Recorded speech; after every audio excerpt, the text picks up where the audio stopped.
The author of this fanfiction name is Fanatic06. He works on fanfiction.net and the link is in the description to the stories.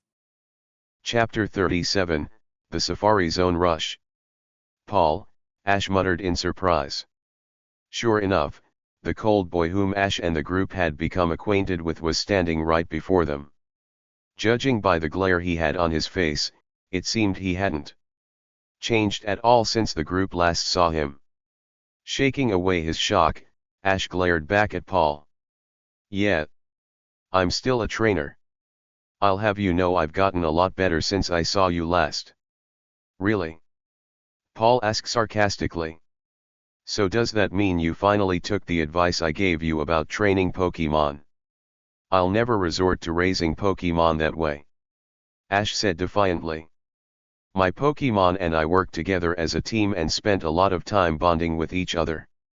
I've won 5 badges now thanks to all of our hard work. Pikachu. Pikachu added. Ash then opened his sleeveless jacket to show Paul his 5 badges.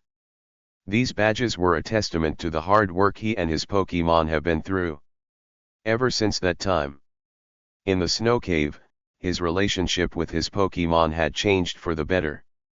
That freezing night showed that no matter what, he and his Pokemon were always there for each other.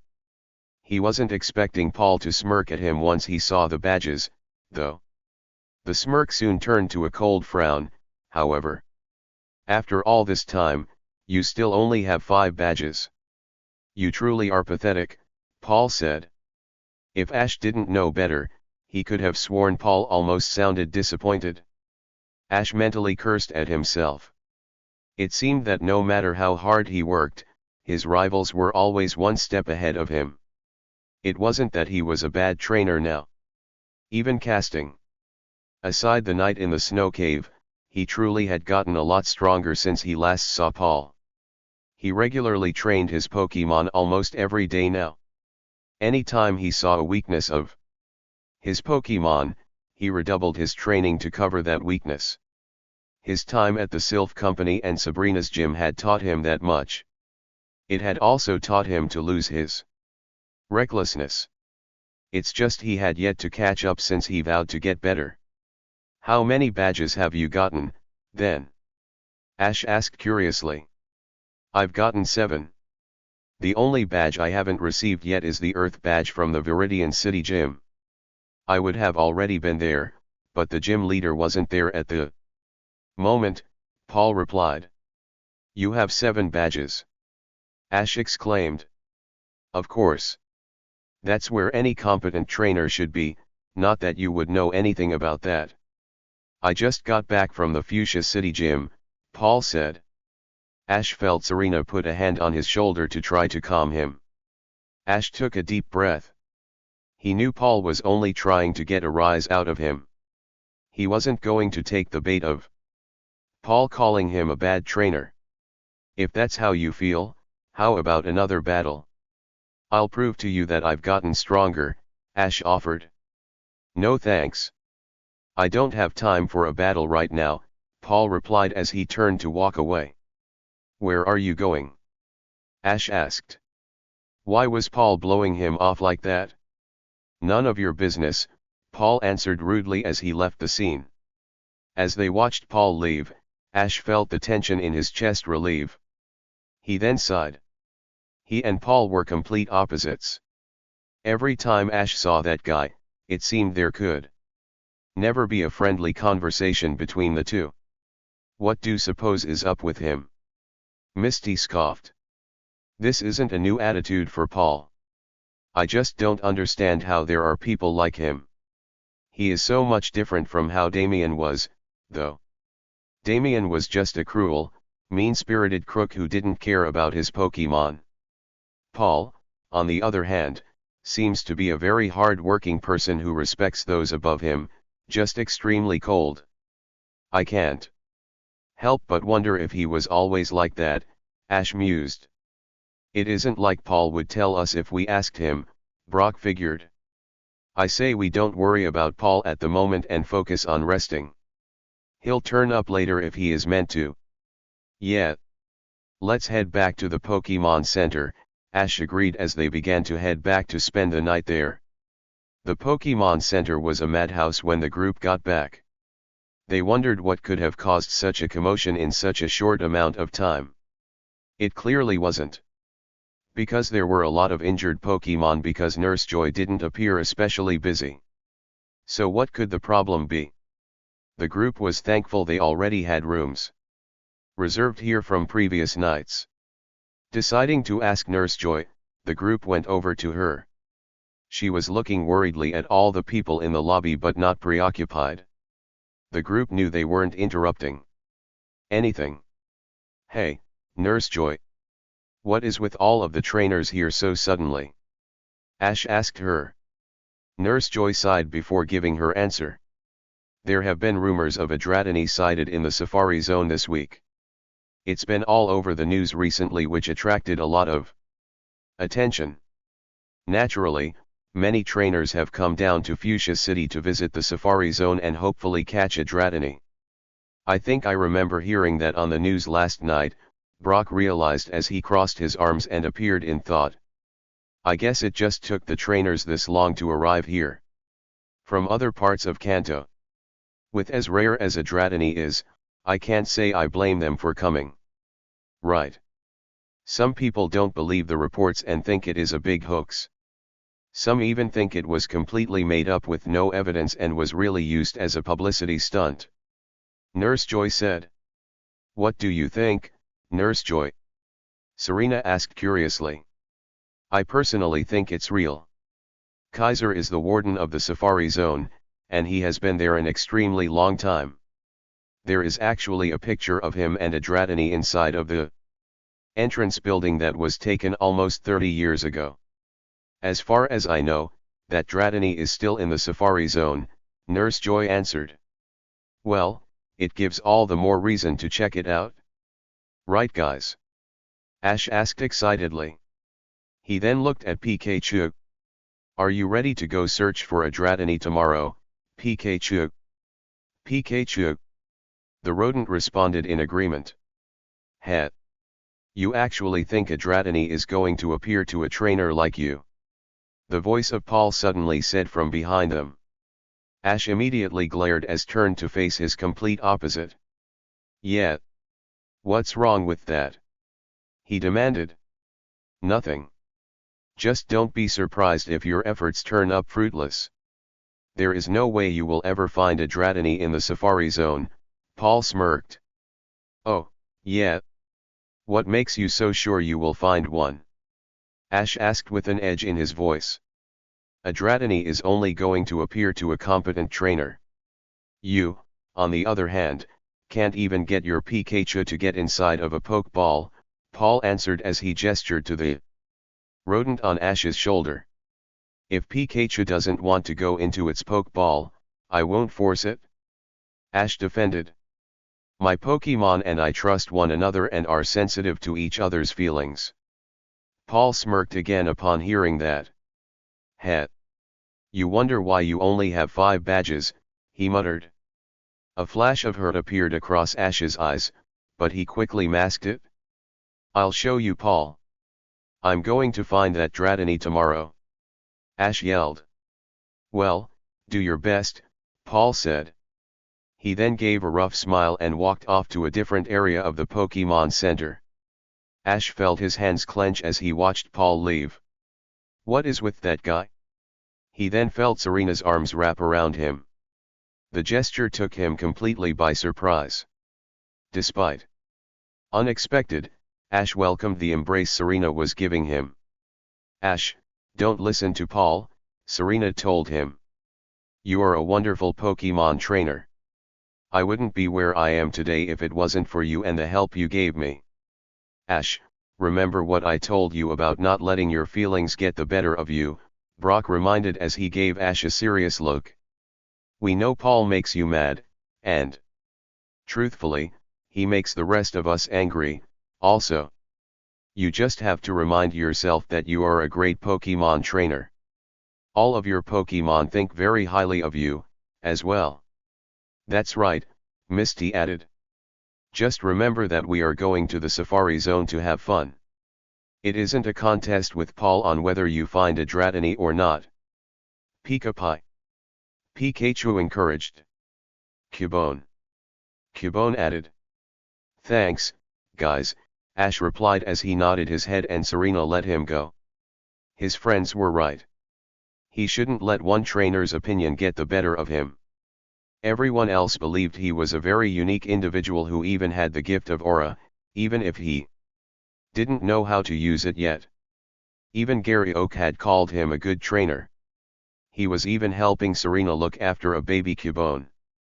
With all of this positive influence around him, why did Paul's opinion matter to him so much? It must just be his desire to prove Paul's methods are wrong. He hoped that some way or the other, Paul would see the light one day. When the group arrived at the safari zone the following morning, there was already a long line waiting to get in. They were beginning to wish they visited the safari zone first so they wouldn't have to deal with all of these other people. This place is nuts, Ash commented as he looked around. If there is a Dratini, it certainly isn't going to show up with all of these people here, Serena agreed. As the group looked around, they spotted Paul a short distance in front of them in line. Paul felt someone was watching him and turned around. Upon seeing the group, he frowned before closing his eyes and turning back around with his hands in his pockets. It looked like he was just going to ignore them. Nice to see you, too, Mr. Grouch, Misty muttered sarcastically. After being in line for almost 20 minutes, they finally made it to the safari zone gate where there were several people in a ticket booth. It was clear they had extra workers today. Hello. How many tickets for you today? The man asked somewhat tiredly. 4 please, Ash replied. The man nodded and handed the group their tickets before gesturing them to go inside. Once they were in entrance building, they looked around at the large room before them.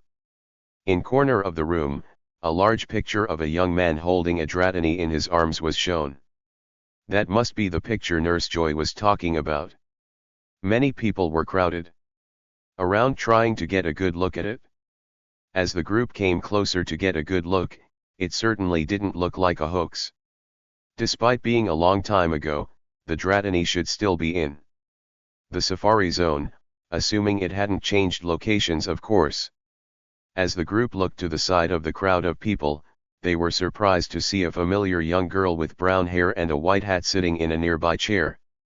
It looked like she was fast asleep. She was in a slumped position with her mouth open. It's Leaf, Ash smiled before raising his eyebrows in confusion, but why is she asleep? I don't see how anyone could sleep with all this noise in here, Serena agreed before adding, do you think we should wake her up? We might as well. We haven't seen her in a while, Ash replied as he went over to her, but stopped. How would he go about waking her up? If memory served correctly, for all of Leaf's cheerfulness and friendly personality, she was like a Krabby if woken up before she was willing to. He still remembered the time he was punched across the face as a reflex by her when he woke her up, and he didn't wish to go through that again, especially in public. Thankfully, he didn't have to as Leaf began to stir in her chair. She slowly opened her eyes before giving a stretch and looking around the room. It was then her eyes settled on Ash and she gave a wide grin. Ash, she greeted as she got up from her chair and embraced him in a hug. I haven't seen you in so long. How are you? I'm good, Ash replied, returning the gesture. Leaf. Hi. Serena exclaimed as she hurried over to join the hug, as well. Serena. Leaf replied, hugging her back. She then gave a smile and nod to Brock and Misty. So what are doing here, and why were you asleep? Ash wondered. Leaf chuckled nervously before replying, well, I've been here at the Safari Zone for the past week trying to find every single Pokemon this place has to offer. It is essential for filling up my Pokédex. Then I heard the legendary Pokemon, Dratini, was here, so I spent a while looking for that too. I've stayed at the Safari Zone from open to close every day, trying to find it. I guess I must have skipping out on sleep while doing it. That is definitely determination if I ever heard it, Ash commented. Yep, Leaf replied before covering mouth because of big yawn. She then reached into her backpack and took out large canned coffee. She took a sip before making a face, because it had long since gone cold. She then held her nose and began to chug it. Are you sure you should be up? Brock asked as he watched her down the caffeinated drink.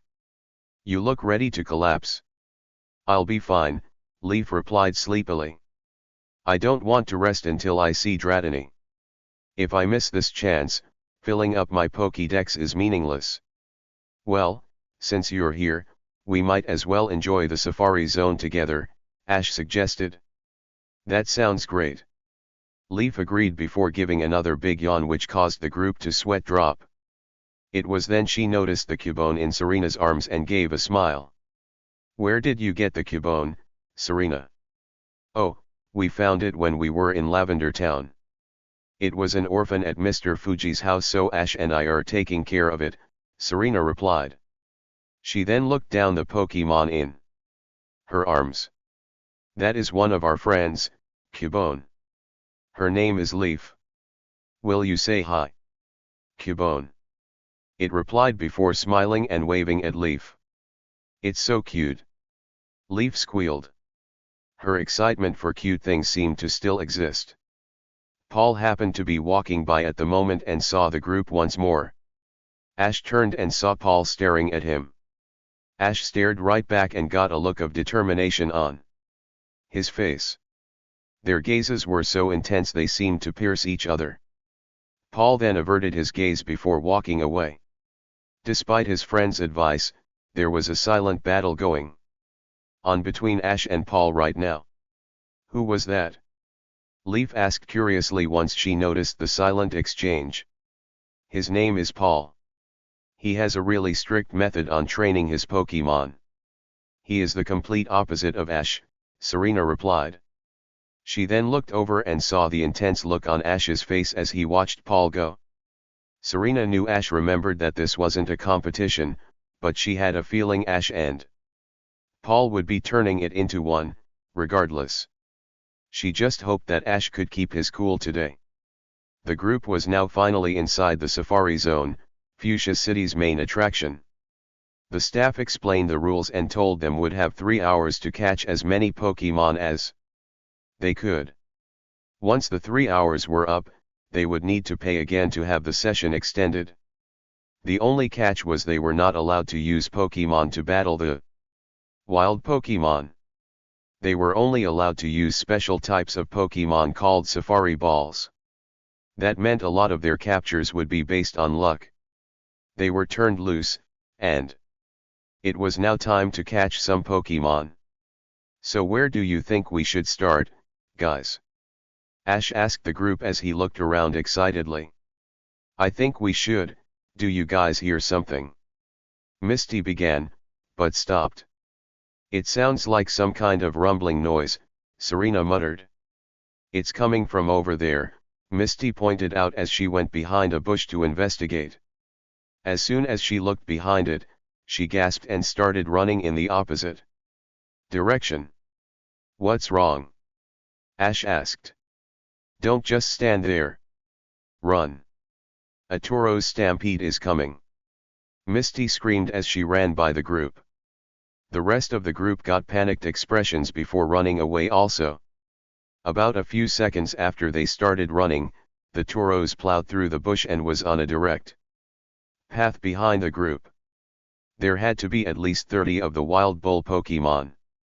I thought stampedes were supposed to be controlled inside the Safari Zone for safety reasons. Serena exclaimed. They are. This is the first one I've seen since I've been here. Leaf answered, also running at full speed despite her exhausted state. Do you think the excessive amount of people today have them in an uproar? Brock wondered aloud. I don't care why we're being chased.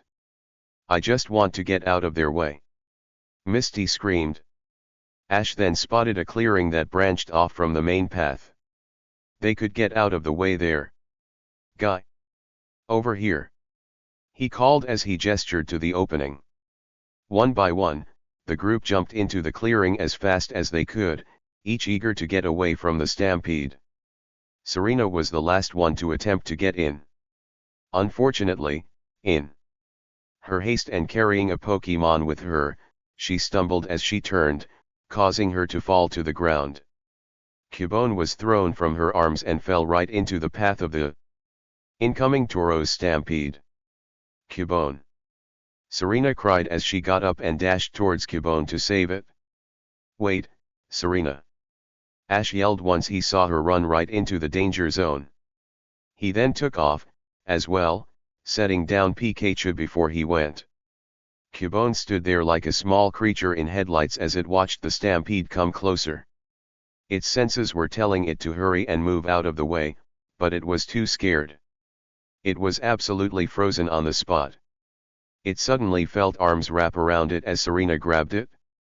It looked up worriedly at her. Serena then huddled herself over Cubone so it wouldn't get hurt, preparing for the worst. She would definitely make sure to protect Cubone at all costs. Look out!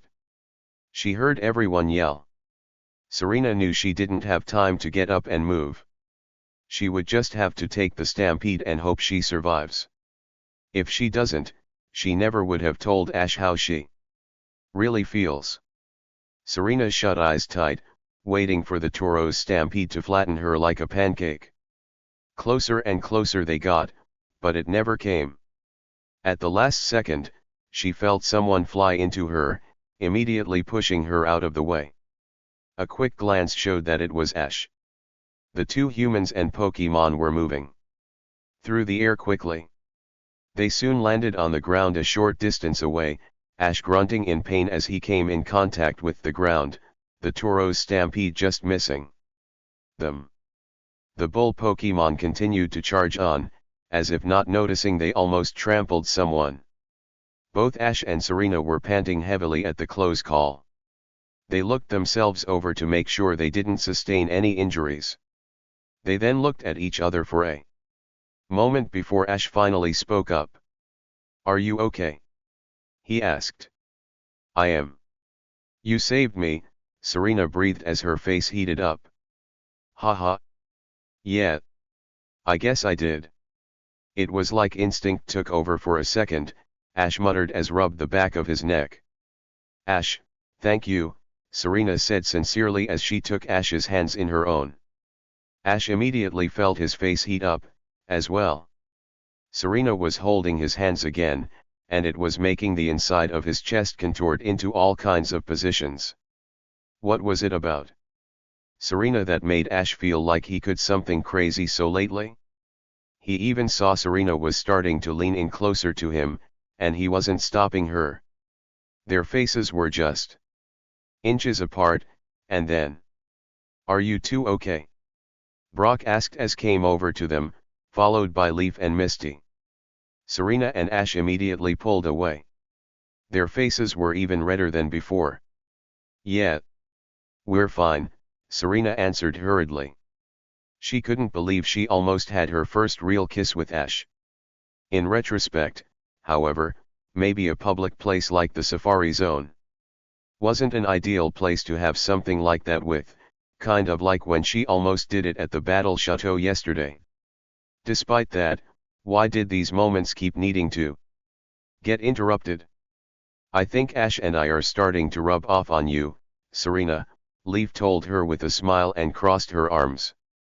"When we were younger, you were always the shy and cautious one, while Ash and I were the ones who always got into trouble. Now look at you." "I would do anything to help out the ones I care about," Serena replied as she hugged Cubone, and then gave a knowing glance at Ash, "and I know Ash will, as well." "Ha ha ha ha ha. Yeah. Anyway, we should continue on," Ash chuckled nervously as he stood up.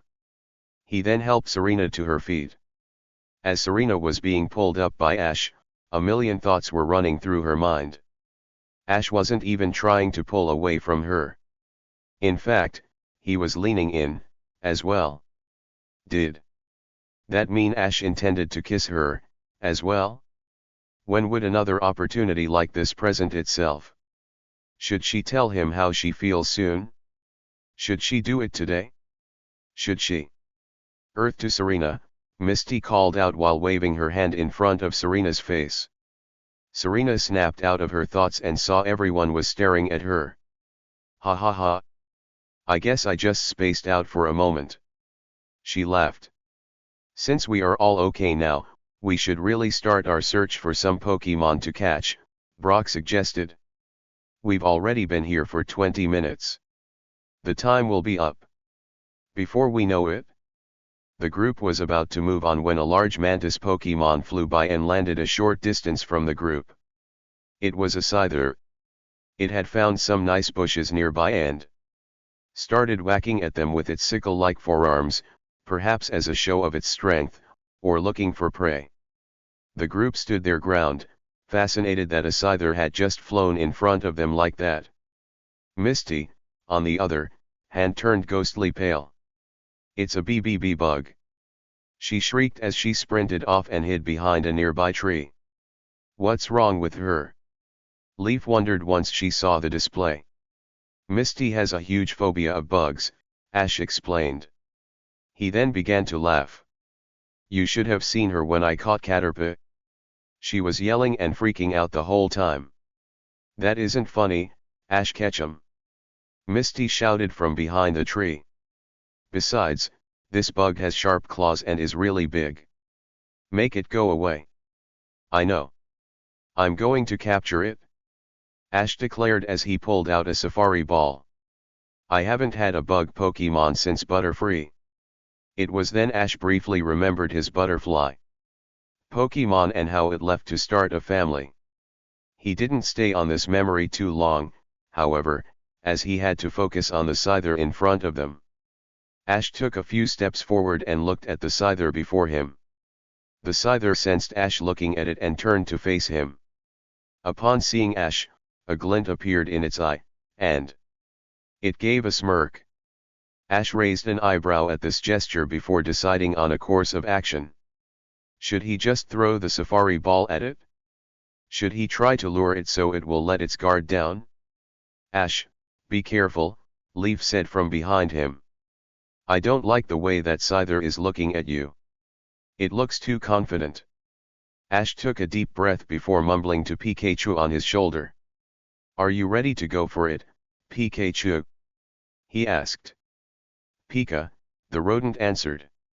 Go safari ball, Ash suddenly cried as he threw it forward.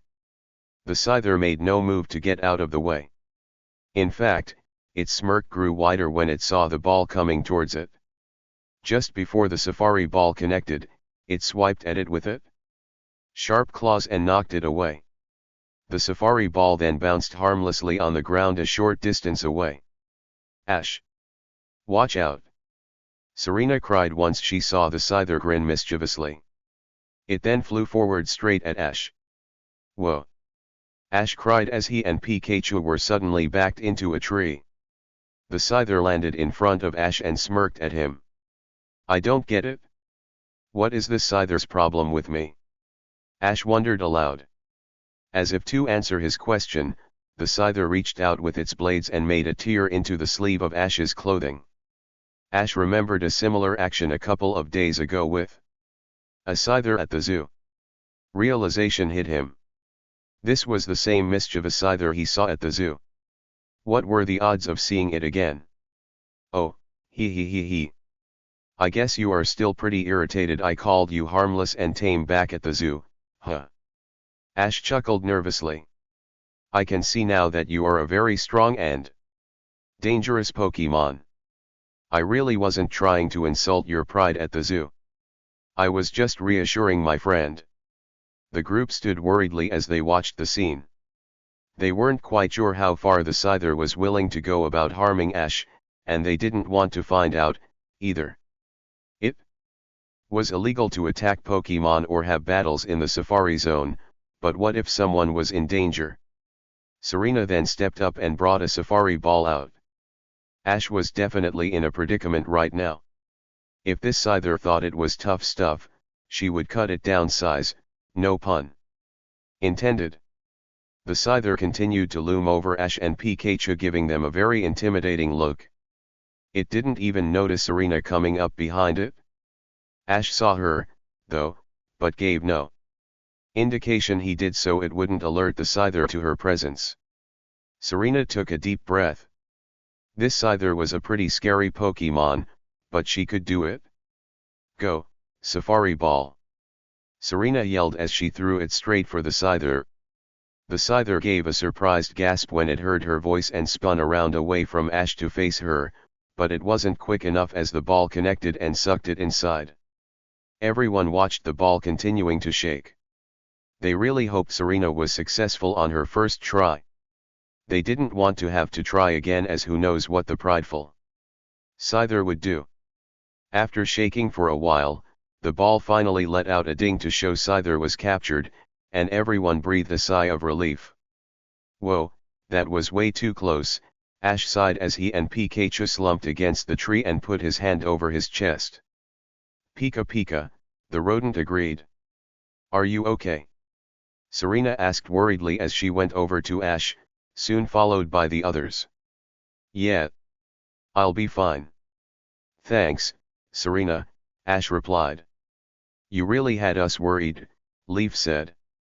Ash then sighed one more time before lifting himself off the ground and facing Serena. Well, I guess you better go over and claim your new Pokemon before someone else does.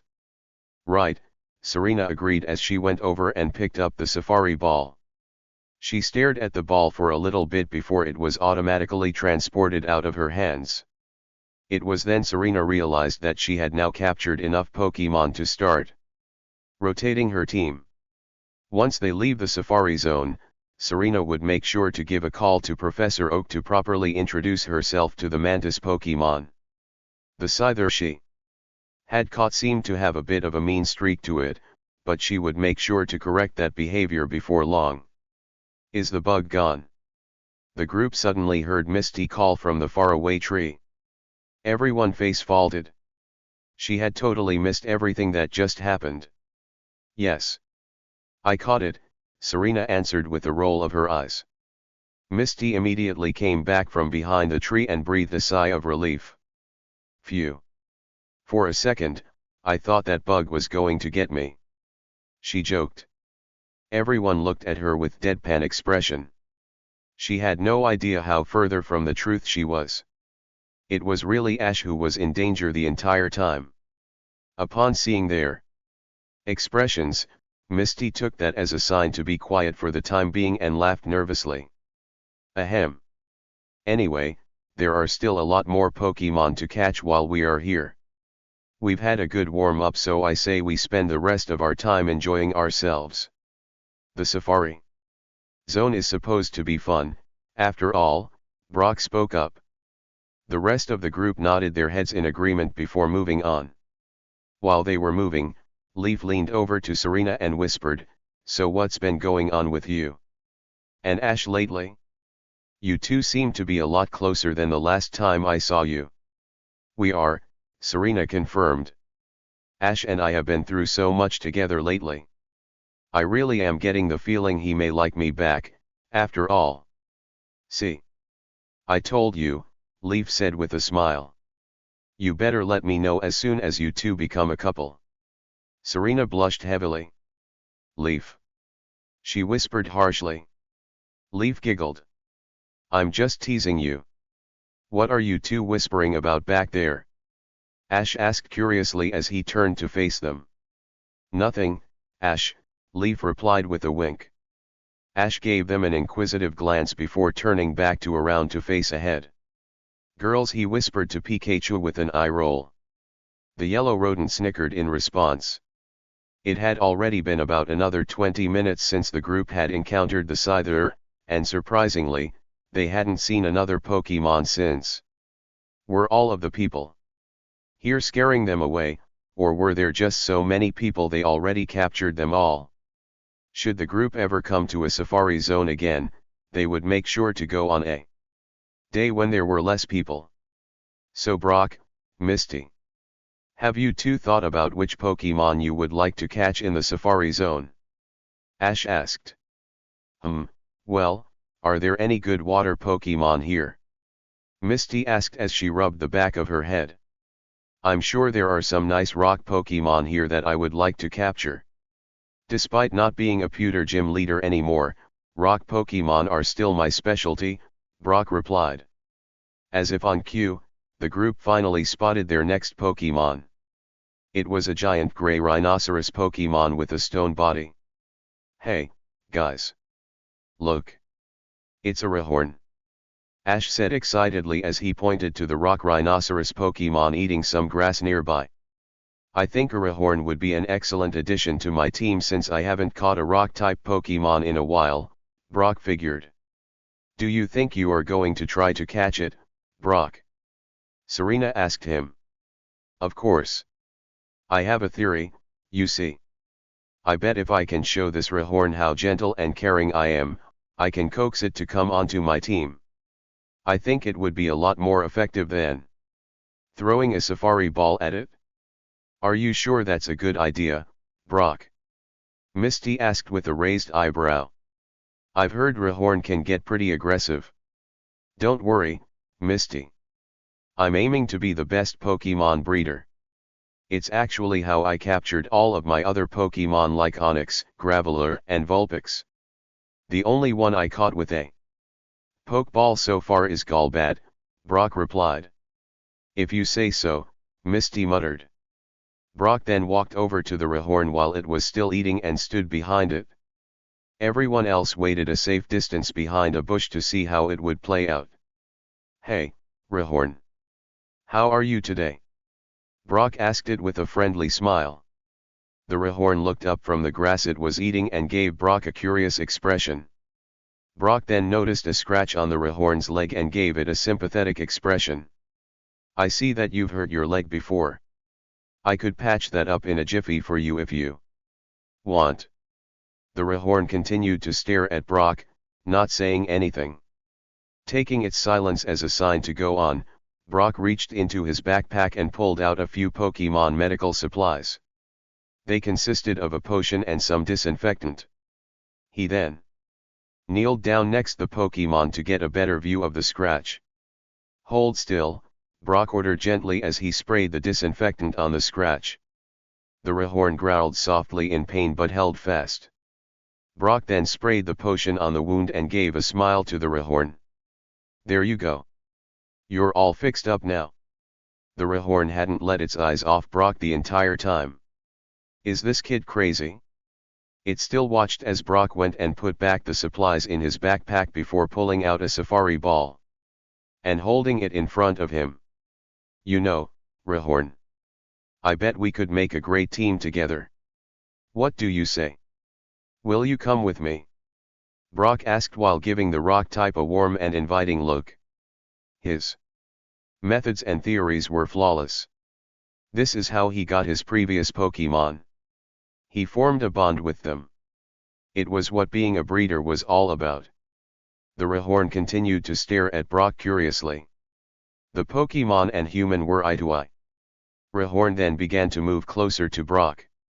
It looked like it was going to accept the offer, and then, whoa! Brock cried in alarm as the Rhyhorn went up and thrust Brock upwards with its horn. He went sailing high into the air and past the group. I think Brock needs a new theory, Misty muttered as they watched Brock somersault through the air and land on the ground nearby. They then went over to Brock to see if he was all right. Once they reached him, Brock had a dazed look on his face and appeared a little dizzy. Well, that was a surprise, Brock murmured in shock as Ash helped him up. That method has always worked before. Maybe, but I think Rhyhorn are a little less willing to join someone because of kindness it showed them, Misty said. You should probably try with a safari ball this time. Yeah. I guess, Brock muttered with a shrug of his shoulders.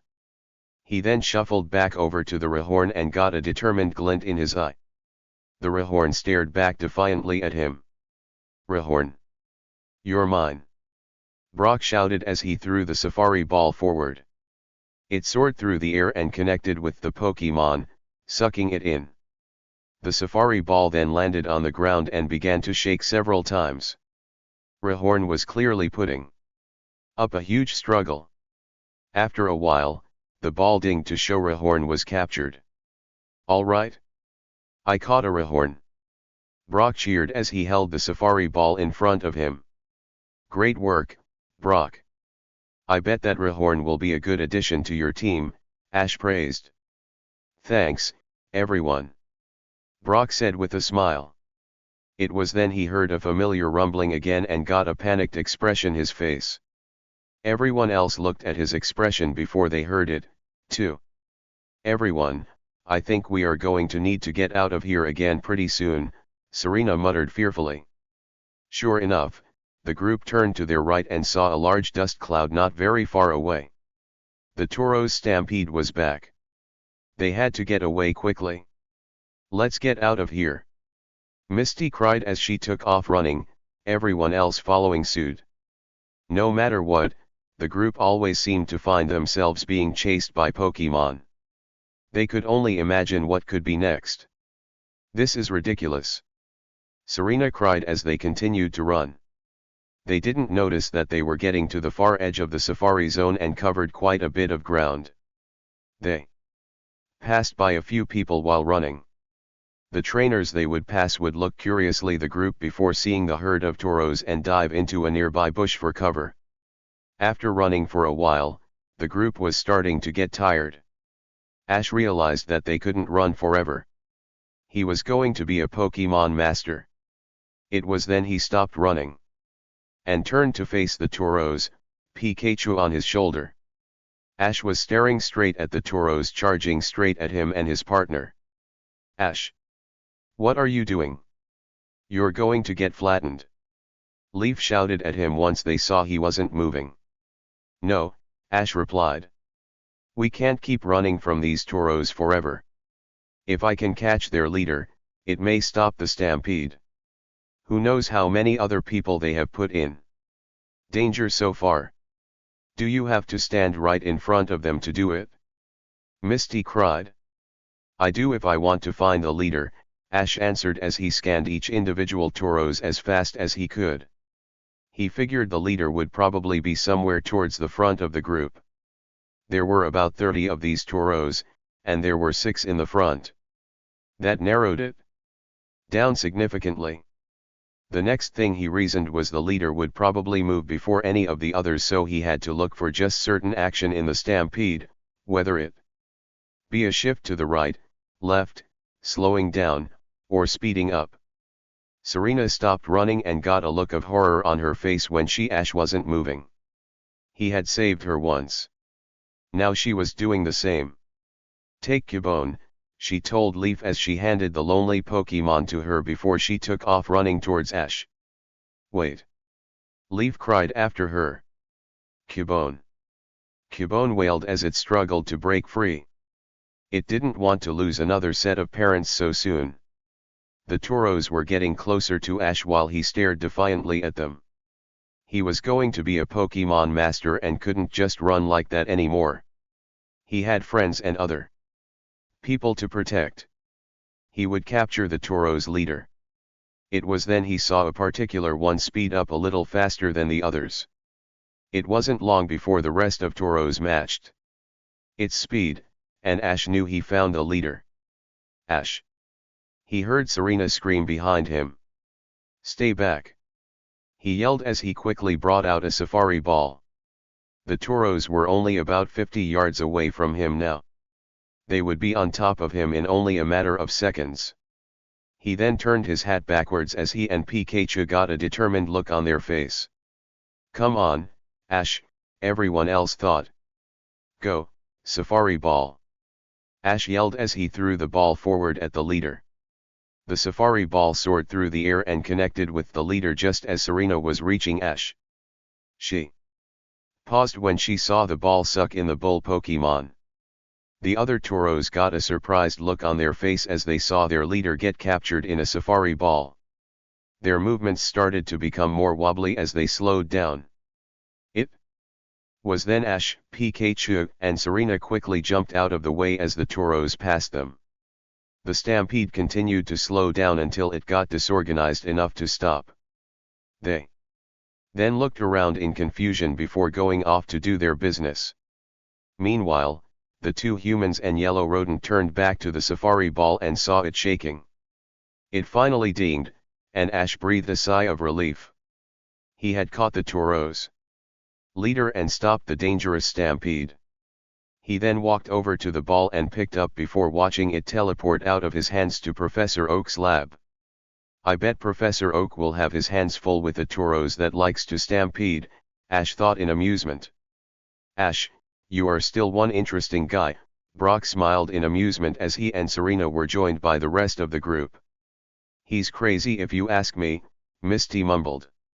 That's Ash for you, Leaf said before giving another yawn and handing Cubone back to Serena.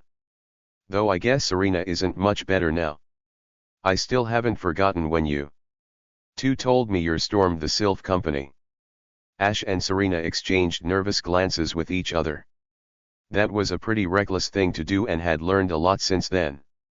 Ash gave a quick look around the area and noticed there weren't any more trainers around. They must be a very remote area around the safari zone. There were no benches, vending machines, or anything around here. Had the toros really chased them this far? Hey, guys. Do you see the main road anywhere? Ash asked. I don't see it at all. We aren't lost, are we? Misty asked fearfully. Serena then looked at Leaf. Leaf, you've been to the safari zone multiple times now. Do you have any idea where we are at? I don't, Leaf replied while shaking her head. I never came out this far because I thought it was past the safari zone limits. Then how are we supposed to get back? Misty cried as she threw her hands in the air. Calm down, everyone. We can approach this logically. All we have to do is check the position of the sun, Brock pointed out. What do you mean? Ash asked. Well, if I recall, we were running away from the sun while the toros were chasing us because there was no sunlight in our eyes. If we move towards the sun, we should find our way back to the main road, Brock figured. Can we take a break before heading back? All this running has made me sleepy again, Leaf said with yawn. Hold on, Leaf. I say we follow Brock's advice and head back while the sun is still high up. We don't want to overstay our session, Ash advised. I know. Just a short rest, Leaf replied sleepily as her head drooped. Looks like I have no choice, Ash said as he went over and picked her up piggyback style, earning a surprised gasp from her. I'll just have to carry you. Leaf let out a tired smile and relaxed on his back. Thank you, Ash. No problem. Just promise me you go bed as soon as we leave here, Ash told her. Right. I promise, Leaf yawned. Serena couldn't help but feel a pang of jealousy when she saw Ash carrying Leaf on his back. She wished that was her at the moment. Ash could be the one carrying her in his strong arms. She bet it must feel so comfortable right now. It was then she had to force those thoughts away from her head. She remembered what happened the last time she was jealous of Ash and Leaf in Cerulean City. She just had to keep reminding herself that those two were just best friends, and there was nothing romantic between them. They were just about to head back when they heard a strange noise coming from the lake that was nearby. There was a small spot on it that seemed to harbor a strange glow too. It definitely was out of the ordinary. What do you suppose that is? Serena asked as she went to get a closer look. The small ripples in the lake continued for a few more seconds until they suddenly stopped. The group gave an inquisitive glance at the lake for a few more moments. They thought nothing was going to happen until a figure popped its head out of the water. It was light blue in color with a white underbelly.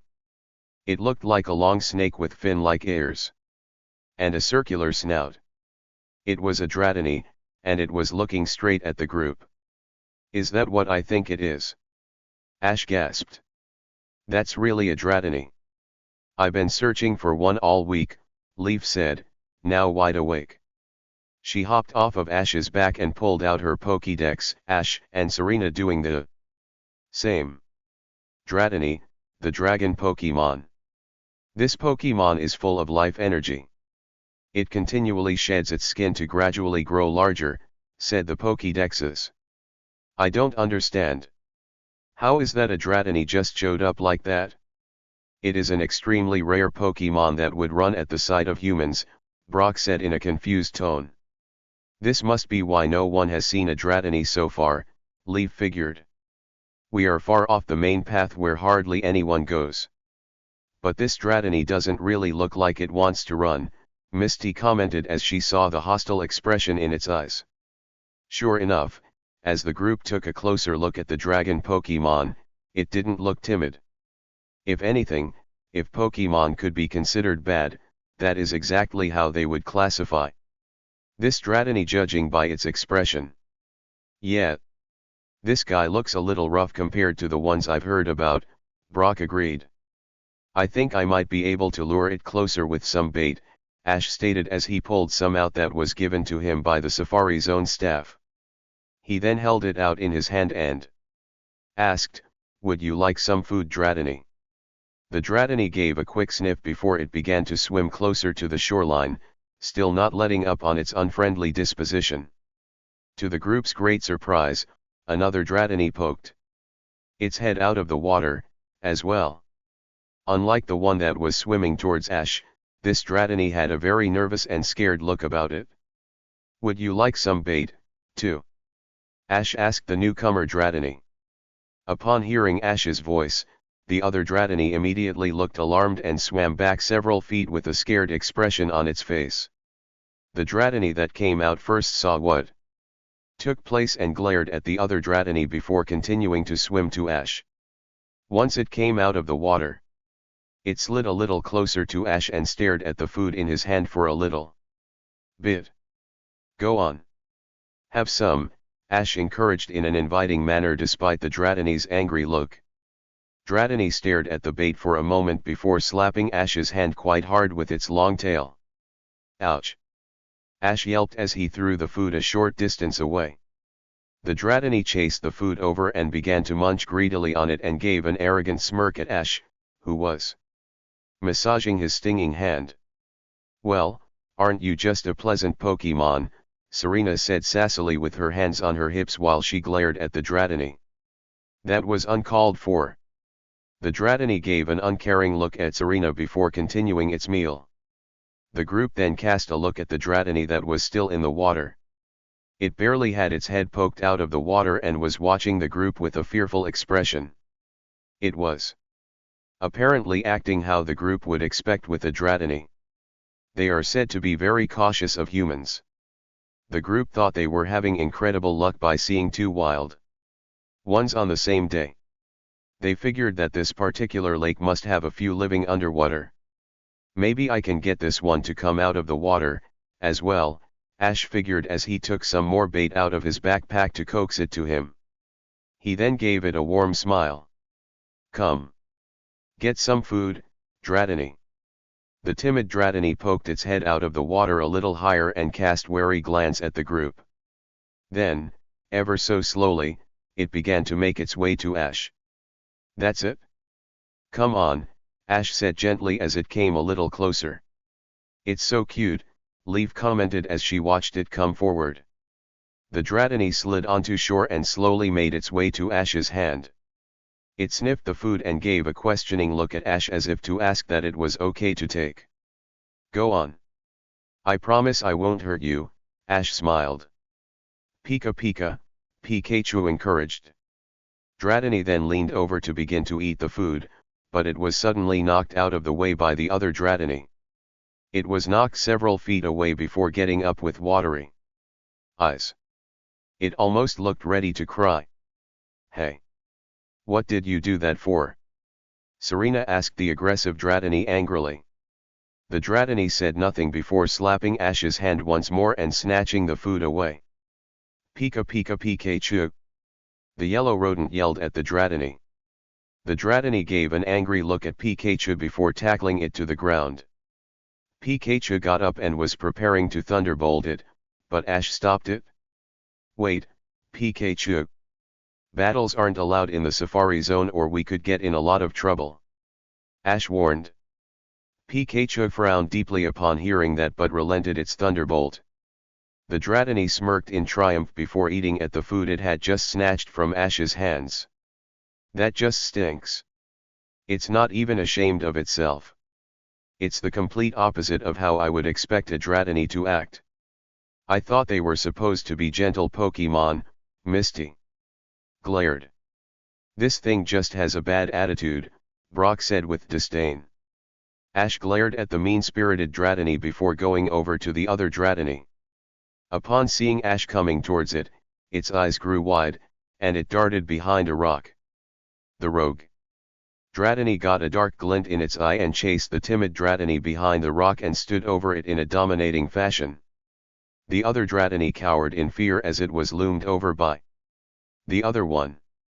The group had now had enough and decided to do something about it. I'll show that Pokemon, Ash said as he pulled out a Safari Ball. He wasn't going to let it pick on any more Pokemon. He was just about to throw it at the bad-tempered Dratini but another beat him to it. To everyone's surprise, another Safari Ball flew from seemingly nowhere and struck the rogue Dratini right in the center. The Pokemon turned in surprise for just a split second before it was sucked inside the Safari Ball. It then began shaking a few times before it dinged to show it had been caught. The group turned to see the other person who had just caught the rogue Dratini and discovered it was none other than Paul. Paul. Ash muttered again. Paul said nothing in reply as he walked up to the Safari Ball containing the rogue Dratini and picked it up, but not before giving a scornful look at the cowering Dratini that was still on the ground. Paul then pulled out his Pokédex and ran it over the Safari Ball to check Dratini's stats. He appeared to be deep in thought as he looked over the Safari Ball. Ash couldn't help but glare that Paul still did something like that. It was almost insulting to the Pokemon, even if the one he captured wasn't exactly friendly. Everyone continued to watch with a frown as Paul scanned the Safari Ball with an unreadable expression. After about 10 seconds, he finally put it away and nodded his head. Okay. This one seems to have good stats, he decided. You're still going on about that, Ash uttered. Paul then cast a glare at Ash. Of course. It's the only way to get Pokemon that can win battles. He then shifted his glare to the other Dratini. You can have that pathetic one. You two are perfect for each other. I stand by what I said that any Pokemon can be strong when trained and loved. Ash yelled. Humph. I saw enough of your so-called training in our last battle. Plus, the fact that you still only have 5 badges reinforces what I said about how your Pokemon are weak. Paul said. What was that? Ash yelled, getting fired up as his fists clenched, but Serena and Leaf held him back. Ash, stop. You know Paul is saying this get a rise out of you, Serena told him. Ash slumped over in their grips while glaring at Paul. He couldn't believe he could just call a Pokemon weak like that. Where did he get off? Paul gave a rough smile before turning around. Well, I got what I came for so I'm out of here, he muttered as he walked off. The entire group watched him go with disdain on their faces. Ash just wished he had another chance to show this guy what he had learned since his last battle with him. Ash would definitely admit he made his fair share of mistakes when he did face Paul the first time. He had been so determined to beat Paul back then that it really cost him. If he were to face Paul now, however, he had a lot more confidence that he would be more level-headed and smart with his strategies. The only problem was that Paul thought different and didn't even seem willing to battle Ash anymore. Despite this, Ash was determined to beat Paul one day, not just for the sake of himself, but for his Pokemon and all loving trainers worldwide, As cheesy as that sounded. I think you handled yourself a little better with Paul this time, Brock mentioned. Just remember that even though he didn't battle you now, he will most likely make it to the Pokemon League since he already has 7 badges. You might be able to battle him there where it will really count. Maybe fate is just waiting for the right moment for you two to face each other again. Right. I'll make it to the Pokemon League and show Paul what I've learned there, Ash said with determination. Pikachu, Pikachu said. That's right, buddy. We'll definitely get him next time, Ash agreed before turning back to the remaining Dratini. The dragon Pokemon still had a fearful look on its face as it was trembling before Ash. Its large black eyes show with such shyness yet a strange gentleness, also. Ash believed that this Dratini didn't have a single mean bone in its body. Ash knelt down to be more eye level with the Dratini and smiled at it. Don't listen to what Paul said, Dratini. You aren't pathetic at all. There is no shame in refusing to attack something for no reason.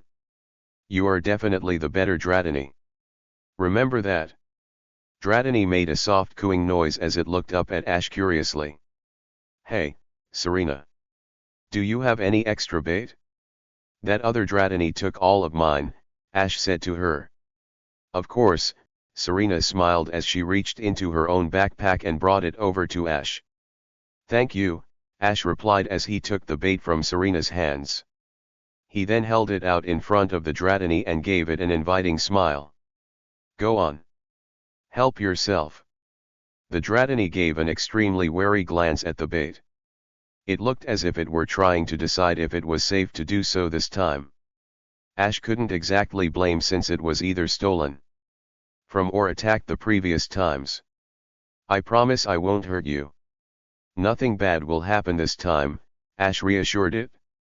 Dratini took a deep breath before slowly crawling a little closer to Ash's outstretched hand. It looked down at the bait. It definitely did smell good and probably tasted good, too. It then slowly stuck its head out before taking a tiny bite. It chewed the morsel before swallowing and got a happy expression on its face. It then gave a cheerful cry before finishing it off. There you go, Ash said as he went to rub its head. Upon seeing what Ash was about to do, the Dratini once again got a fearful expression and scooted away several feet. It still didn't seem to fully trust Ash yet. You seem to be a very cautious Pokemon, Ash told it with a sad smile. The Dratini looked down at the ground. It couldn't help it. It was always shy like that. The other Dratini was one of the only other Dratini in the lake with it, and it had always been a bully. It was then Serena decided to speak to it as she knelt down like Ash before her. There is certainly no shame in being a little shy, but if you let it control you, you will be missing out on so many opportunities. It was then Serena realized what she said and gave a quick look at Ash. She was giving out advice about being shy on things, and she could never seem to muster up the courage to tell Ash how she really feels about him. Maybe she should start listening to her own advice, but now wasn't the time. She just had to wait for the right moment. Oh, why didn't she do it when they had their date? She then felt Cubone, Pikachu, and everyone behind her looking at her with a knowing expression once they heard her say that. That's right, Ash agreed, being the only one who didn't seem to notice Serena's sudden embarrassed expression. I believe that you are a lot tougher than you give yourself credit for. I bet if it came to protecting something, or someone who you really care about, you would do anything. Pikachu and Cubone then went over to the Dratini and began to explain to it how Ash and Serena were. They told it how they were shy and didn't trust humans at first, either, but they had grown since then. They believed that the Dratini would be able to overcome its timid nature, also. Just know I will never force you, but I believe I can help you if you give me the chance, Ash offered as he extended his hand in a gesture of friendship to the Dratini. Will you let me The Dratini once more looked at Ash's hand as it thought hard about the decision. This human definitely seemed sincere enough with what he was saying. The other humans he was with didn't seem like bad people, either. The look in his eyes were enough to tell it that much, but if it went on a journey with him, did that mean it would have to battle? As if reading his mind, Ash spoke up once more. Don't worry. I will never make you battle if you don't want to. I just want to show you the whole world. There is more to it than that small pond you've lived in so far. The Dratini was still contemplating Ash's offer. He did have a point. All of its life, it had lived in isolation with no contact with any humans. It was mainly because humans were hardly ever in this area, but it couldn't solely place the blame on that. It was just a scared Pokemon by nature, but was it really willing to change? It remembered how the other Dratini had walked all over it, and it did absolutely nothing to fight back. Maybe it should give this human a chance to help it overcome its weakness. At long last, Dratini nodded its head and crawled over to Ash before nuzzling its head on his arm. "Aw, that's so adorable," Misty commented with a smile. Ash nodded his head and took out a safari ball. "Thank you, Dratini. I suppose I'll officially ask you now. Will you come with my friends and me on our journey?" The Dratini responded to Ash's question by pressing its nose on the safari ball button and allowing itself inside. The ball made a dinging noise and Dratini had officially become Ash's Pokemon. It then was transported to Professor Oak's lab while Ash nodded his head. "I'll get you real soon, Dratini. We will see the world together," he thought. "That was well done, Ash," Brock praised while he nodded his head in approval. "I think you are the right trainer for the Dratini." "That's right," Serena added. "Unlike Paul, you actually care about Dratini as an actual creature and not just because it's a rare Pokemon. That's a quality you have that he doesn't." Cubone and Pikachu nodded their heads, as well. "Thanks, everyone," Ash replied. He then pulled out his poke gear and checked the time and gasped. "Whoa. We only have 10 minutes left until our session expires. Yikes. We better head back." Serena gasped. The group was just about to rush back in the direction they came from when they realized they were missing one person. They turned around and saw Leaf slumped against a nearby rock, fast asleep. Everyone face-faulted at how she could have fallen asleep so quickly after all that happened. "That girl," Ash muttered in disbelief as he went over and picked her up. "Okay, Leaf. Up we go." Serena once again felt a pang of jealousy but let it go once more. She hoped Ash would carry her like that one day. It was evening time now as the group was standing in front of the Safari Zone gate. They had learned there was a boat leaving for Cinnabar Island that evening, and the next one wasn't leaving for another 2 days. If they wanted to get to Cinnabar Island faster, they would need to go ahead and take this one. "Well, Leaf, I guess this is where we split up again," Serena said sadly. "Yeah," Leaf yawned with her hand over her mouth. "I'm so tired I couldn't possibly come with you. I think I'm just going to stay at the Pokemon Center and sleep all day. Tomorrow, and possibly the rest of the week, also. Just try not to push yourself again. It won't do if you wind up getting sick because you're up all day and night looking for one Pokemon," Ash advised. Hee. "Like you're one to talk, Ash," Leaf teased. "Heh. I guess you're right," Ash admitted. Serena then walked up and embraced her friend. "Goodbye, Leaf. I hope we see each other again, soon." "Count on it," Leaf smiled. "After I leave Fuchsia City, I'm going to head back to Pallet Town for a while and see my family. I talked to Gary recently and he will be there, too. You guys will be passing through Pallet Town after Cinnabar Island if I'm not mistaken." "Sounds like a plan. We'll all meet up in Pallet Town where it all began," Ash declared with a thumbs up. And keep up with that Pokédex. You're almost there for Kanto. Hey, guys. I hate to interrupt, but the boat will be leaving pretty soon. We should probably head for the dock, Brock told them. Right. Say bye to Leaf, Cubone, Serena said to it. Cubone. It waved with a smile. It's so cute. Leaf squealed again. Take care, Leaf. We'll see you real soon. Ash waved as he and the rest of the group turned to leave. Goodbye, guys. I'll see you all in Pallet Town. Leaf called after them while waving before yawning one last time. After spending many days in Fuchsia City, it was now time for the group to leave. It had been one of their most eventful cities yet. Ash got his 5th badge, Serena achieved the rank of Duchess and could face the battle Chatelaines next. Brock met his idol Susie and received Vulpix. Ash and Serena went on their first date, and Misty finally met someone who didn't think she was just a crabby tomboy. To top it off, they all acquired a variety of new Pokemon. They couldn't wait to see what Cinnabar Island had in store for them. A creature was floating in a glass tube. It had been asleep for a very long time. It still needed a lot of rest before it could awaken. Being a clone, its body wasn't stable enough yet to live properly. It still needed more time. Scientists were working all around it right now. They were all eager for when it would finally awaken. They were aiming to create the world's most powerful Pokemon by using the legendary Pokemon, Mew's, DNA.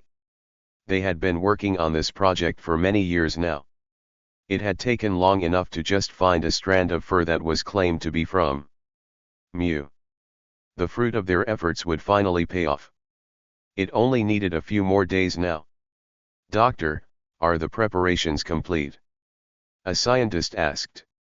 In due time. Our little specimen will be ready soon. All of its vital organs are in place, but it is still too unstable for us to pull the plug right now, the head doctor replied. Should we inform Giovanni? The scientist asked. Not yet. Personally, I would like to research this Pokemon first before we turn it loose to Giovanni. It isn't every day that you get to study something like this, the head scientist responded with a wide, toothy grin. Once we have gotten the information we need, then we can let it go. Do you feel somewhat sorry for it? Another scientist spoke up. Its purpose in life will be used for nothing but experiments and battling. It is a clone. A clone does not have feelings, the head doctor replied dismissively before turning back to the sleeping figure in the glass tube. He couldn't help but grin in anticipation. Any day now, they would have their hands on the world's most powerful Pokemon, and it would be theirs to control. Chapter 38, Articuno of the Seafoam Islands. A lone ship was sailing smoothly in the ocean right now. It was en route to Cinnabar Island, which was home to several tourist attractions. The island had several lavish seaside resorts, clean beaches, and a variety of activities from hiking the volcanic mountain trail to soaking in the hot springs. However, Cinnabar Island wasn't just a big vacation spot. It was also where Blaine, the Cinnabar Island gym leader, lived. Also, the coastal island had a huge research center where a machine was being created that could bring prehistoric Pokemon to life from different fossils. Ash, Serena, Misty, and Brock were aboard the ship heading to Cinnabar Island. They knew that despite all the fun activities that would be in store for them, they had several things to take care of. If what the scientist back at the Pewter Museum said was true, the fossil machine should be ready by the time they reached Cinnabar Island. Ash would also be competing for his 6th gym battle. Most important, Ash had a meeting with his uncle, Riley, about this hidden gift he had learned about in Saffron City. The ship they were on was fairly large due to the route being so well traveled. Everyone was doing their own activity at the moment. Misty was lying down on her back in a pool chair trying to soak up as much of the sun's rays as she could so she could get a tan. Pikachu and Cubone were in the pool area playing games with each other since they weren't ready to get in the pool yet. Serena and Ash were playing in the pool right now with Misties and their water Pokemon, except Psyduck since it couldn't swim. It was watching the water as if to debate whether to jump in or not. "Now don't be hasty, Psyduck," Misty told it from the pool chair as she saw the duck Pokemon's dilemma. "You know you can't swim. If you jumped in, I would have to save you." "Sigh," it muttered sadly as it hung its head. "I'll tell you what. Cinnabar Island has several beaches there. I'll try to teach you how to swim while we are there," Misty said with a smile. "Psyduck," it replied with a nod. Misty and Psyduck sure seemed to have grown closer in the past month, Ash whispered to Serena while they watched. "I know. When she first got it, you would think she would just go ahead and push Psyduck in the pool to get rid of it," Serena whispered back. "What was that?" Misty shouted at them from the pool chair. "It's nothing," they both replied quickly. Brock was leaning over the ocean deck, staring out at the ocean. He was fighting the strong urge to not go staring at all of the pretty girls who would be in the ship's pool right now. This was largely due to his Vulpix standing next to him right now, watching him. Ever since Brock had gotten Vulpix from Susie, he had been trying to control his urges to resist beautiful women. He could only imagine what his Vulpix would think if it saw Brock react that way. Then what would Susie think? He didn't know how long he could keep that promise, though. He gave a quick glance over at the fox Pokemon before smiling at it. "Hey, Vulpix. I bet a nice brush up would feel really great right now, especially with the ocean breeze." "Vulpix," it replied happily. "Great. I'll get the brush," Brock said as he went over to his backpack to get it. There was a group of teenage girls that were passing by in their bathing suits on the way to the pool as Brock was getting the brush. He instantly felt his face heat up once he saw them. Must resist beautiful women, he thought. This was going to be harder than he thought. "Attention, passengers. The ship bound for Cinnabar Island will be arriving at the Seafoam Islands within the next 30 minutes for anyone interested. They are home to various types of water Pokemon not found in other parts of Kanto. Keep in mind that should you depart here, you will have to wait several hours for the next ship to come through on its way to Cinnabar Island," a female's voice said over an intercom on top of the large ship. "Many kinds of water Pokemon?" Misty asked with interest as her face lit up. "I say we stop there." "What do you think, Serena?" Ash asked her. "The Seafoam Islands may be a good opportunity to get your first water-type Pokemon." Serena pondered over what Ash had mentioned. He did have a point. Serena really did lack any water-type Pokemon on her team. It would also be fair to Misty if they made a stop there since she hadn't caught any new Pokemon in a while, either. "That sounds good. I say we check them out," Serena answered. "Yes." Misty cheered from the poolside. "I'm going to go get changed right away." With that, she hopped off of the pool chair and returned her Pokemon before hurrying off to change. "I say we get out of the pool, also, so we don't miss the stop," Ash suggested. The two then swam over to the edge of the pool and climbed out. They grabbed their towels nearby and threw them around themselves and began to dry off. Ash looked over on the other side of the ship and saw Brock brushing his Vulpix. "Hey, Brocco. Serena, Misty, and I are going to stop at the Seafoam Islands. Are you coming with us?" Ash called from pool deck.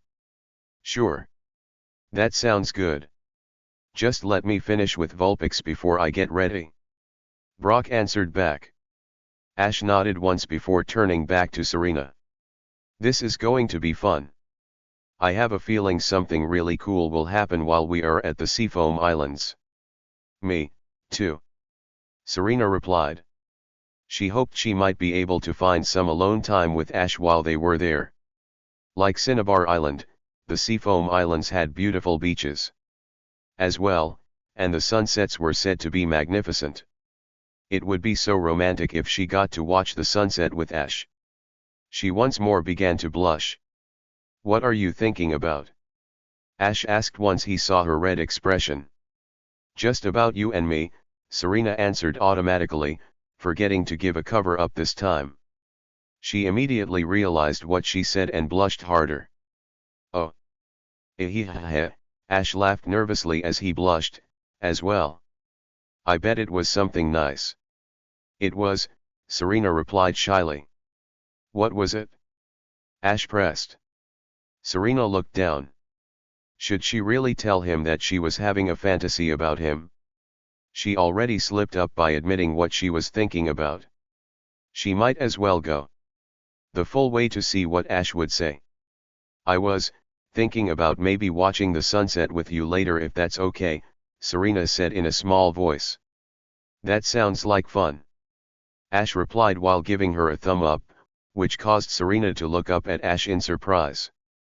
"I'll make sure to do that while we're here." "Count on it." Serena beamed at Ash's response. "Oh, Ash. Thank you," she said happily. She certainly wasn't expecting such a positive response from Ash. She expected him to get nervous and things be really awkward for a second, but he actually agreed. Maybe she should tell Ash her thoughts about him more often. Behind them, Pikachu and Cubone gave a smile and nodded to each other. "The Seafoam Islands are a little more deserted than I thought they would be. Were we the only ones that got off here?" Ash wondered aloud as he looked around. The group didn't see any sign of other people here. The beach was completely empty. "That's because the Seafoam Islands aren't a tourist destination like Cinnabar Island," Brock explained. "They are a Pokémon habitat and only visited by Pokémon trainers who want to catch more water Pokémon or train." "I guess we must have been the only trainers on the ship then," Ash figured. "I actually prefer this way," Misty piped up. "With less people here, there are less likely to be any interruption while we are looking for Pokémon." "So then, where should we start looking?" Serena asked. "I hear most of the water-type Pokémon appear in the cave over there," Brock replied while pointing to it a short distance away. "It may not appear big, but it goes down several floors." The group was just about to start walking when something caught their eye about 20 feet away. The figure had been so silent and still that they had just now noticed it. Upon turning to see what the figure was, it showed to be a pink Pokémon with a long tail and 4 legs. It had a very spaced out look on its face. It was a Slowpoke. "Oh, cool. A Slowpoke!" Ash exclaimed as he and Serena took out their Pokédexes to scan it. Slowpoke, the dopey Pokémon. Slowpoke are incredibly slow and sluggish. It can take them up to 5 seconds to feel any pain once attacked, the Pokédexes explained. "Hey, Serena. Why don't you try to capture that Slowpoke? It's a part psychic type also, so it would be a great addition in adding diversity to your team," Ash suggested. "I guess so," Serena said as she looked at the Slowpoke. She couldn't tell if it was ready for battle or not. It was just standing there, looking at them. This thing was even more out of it than Seduc was when they first met it. "Maybe if you send out a Pokémon, that will prompt the Slowpoke to battle," Misty guessed. "I'll try," Serena replied before sending out a Pokémon. "Go Nidorina." The poison pin Pokémon emerged from the Pokeball and gave a cry before seeing who its opponent was. Once it saw the opponent was a Slowpoke, it raised its eyebrow in question before shrugging and got into a battle stance. The Slowpoke, on the other hand, was completely unmoving, causing everyone to sweat drop. It didn't even change expression. Did it even know that something was about to attack it? "Is that thing even alive?" Misty asked. "It's definitely alive. Its breathing proves that much," Brock confirmed. I've heard Slowpoke are pretty, well, slow, but I had no idea to this extent. It doesn't even look like it's going to attack you, Ash muttered as they continued to stare at the dopey Pokemon. He then addressed his yellow rodent. Pikachu, go see if you can talk to Slowpoke. You, too, Cubone, Serena added. Both Pokemon jumped out of their trainer's arms and went over to the Slowpoke. It didn't even seem to notice they were coming. Nidorina joined them, too. Pikachu. Pikachu asked Slowpoke. Cubone bone. Cubone asked as well. Slowpoke mumbled after about 5 seconds. The three Pokemon waited to see if Slowpoke would say anything else, but to no avail. The three then sighed before returning to their respective trainers. They just shook their heads at the humans when they returned. I see. So not even Slowpoke knows what's wrong with it? Ash guessed. Pikachu confirmed, Cubone and Nidorina nodding their heads, as well. If Slowpoke isn't going to attack, why don't you just go ahead and throw a Pokeball at it? Brock suggested. Right, Serena. She then pulled out a spare Pokeball before shouting, Go, Pokeball! And threw it through the air. The ball connected with Slowpoke and sucked it inside. The Pokeball landed on the sand and began to shake back and forth. The group thought it was going to be an easy capture, but to their surprise, the Pokeball opened up, and Slowpoke was released back outside. It still had the same dazed expression on its face. So this thing is too lazy to battle, but it isn't too lazy to break out of a Pokeball, Misty deadpanned. I would feel bad if I attack Slowpoke to weaken it if it isn't going to attack back. Maybe we should just leave it alone, Serena said sadly as she returned Nidorina. I can understand that, but don't worry. I'm sure there will be more Pokemon waiting for you find here, Ash reassured her as he placed a comforting hand on her back. The group then turned to leave the Slowpoke alone and headed towards the cave. Serena gave one last look at the Slowpoke before they went into the cave. It still hadn't changed expressions or moved the entire time. She gave a sigh before entering the cave. Once the group was out of sight, Slowpoke blinked and got a confused look on its face. Slow. It wondered. Were there humans here just a little bit ago? Where did they go? Weren't there 3 Pokemon that were talking to it, also? It couldn't remember. It's pretty dark in this cave, Serena commented as she clung onto Ash's arm for support. Hey, Brock. Do you still have that flashlight in your backpack? Ash asked him, trying to fight the urge to blush from Serena clinging to him. I do, Brock confirmed as he pulled it out and turned it on. He then added, maybe your and Serena's Charmeleons can help light the way. The more light the better. Good idea, Ash replied as he released his Charmeleon. Serena released her Charla, as well. Okay, guys. We need you to help light up this cave, Ash told them. Both Pokemon nodded before holding their tails in front of their faces and walking ahead of the group. As they were walking along, one thing the group noticed was that the Seafoam Island cave almost rivaled MT Moon in how complex it was.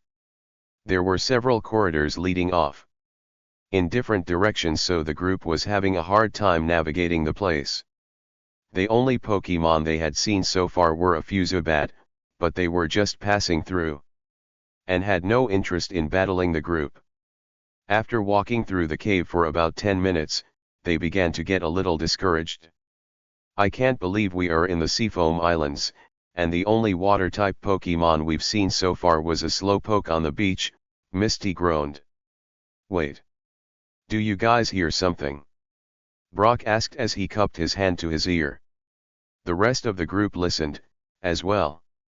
It sounded like a swishing noise. It's running water. Ash stated with a smile. I bet that's where all the water Pokemon hang out. Misty figured as she clapped her hands together. Lead the way, you guys, Ash told Charmeleon and Charla with a smile. Both Charmeleon nodded and began heading towards the sound of where the water was coming from. It wasn't long before the indoor river came into view. What was different about this part of the cave was that it wasn't as dark. There were several crystals embedded into the cave walls which gave it somewhat of a glow.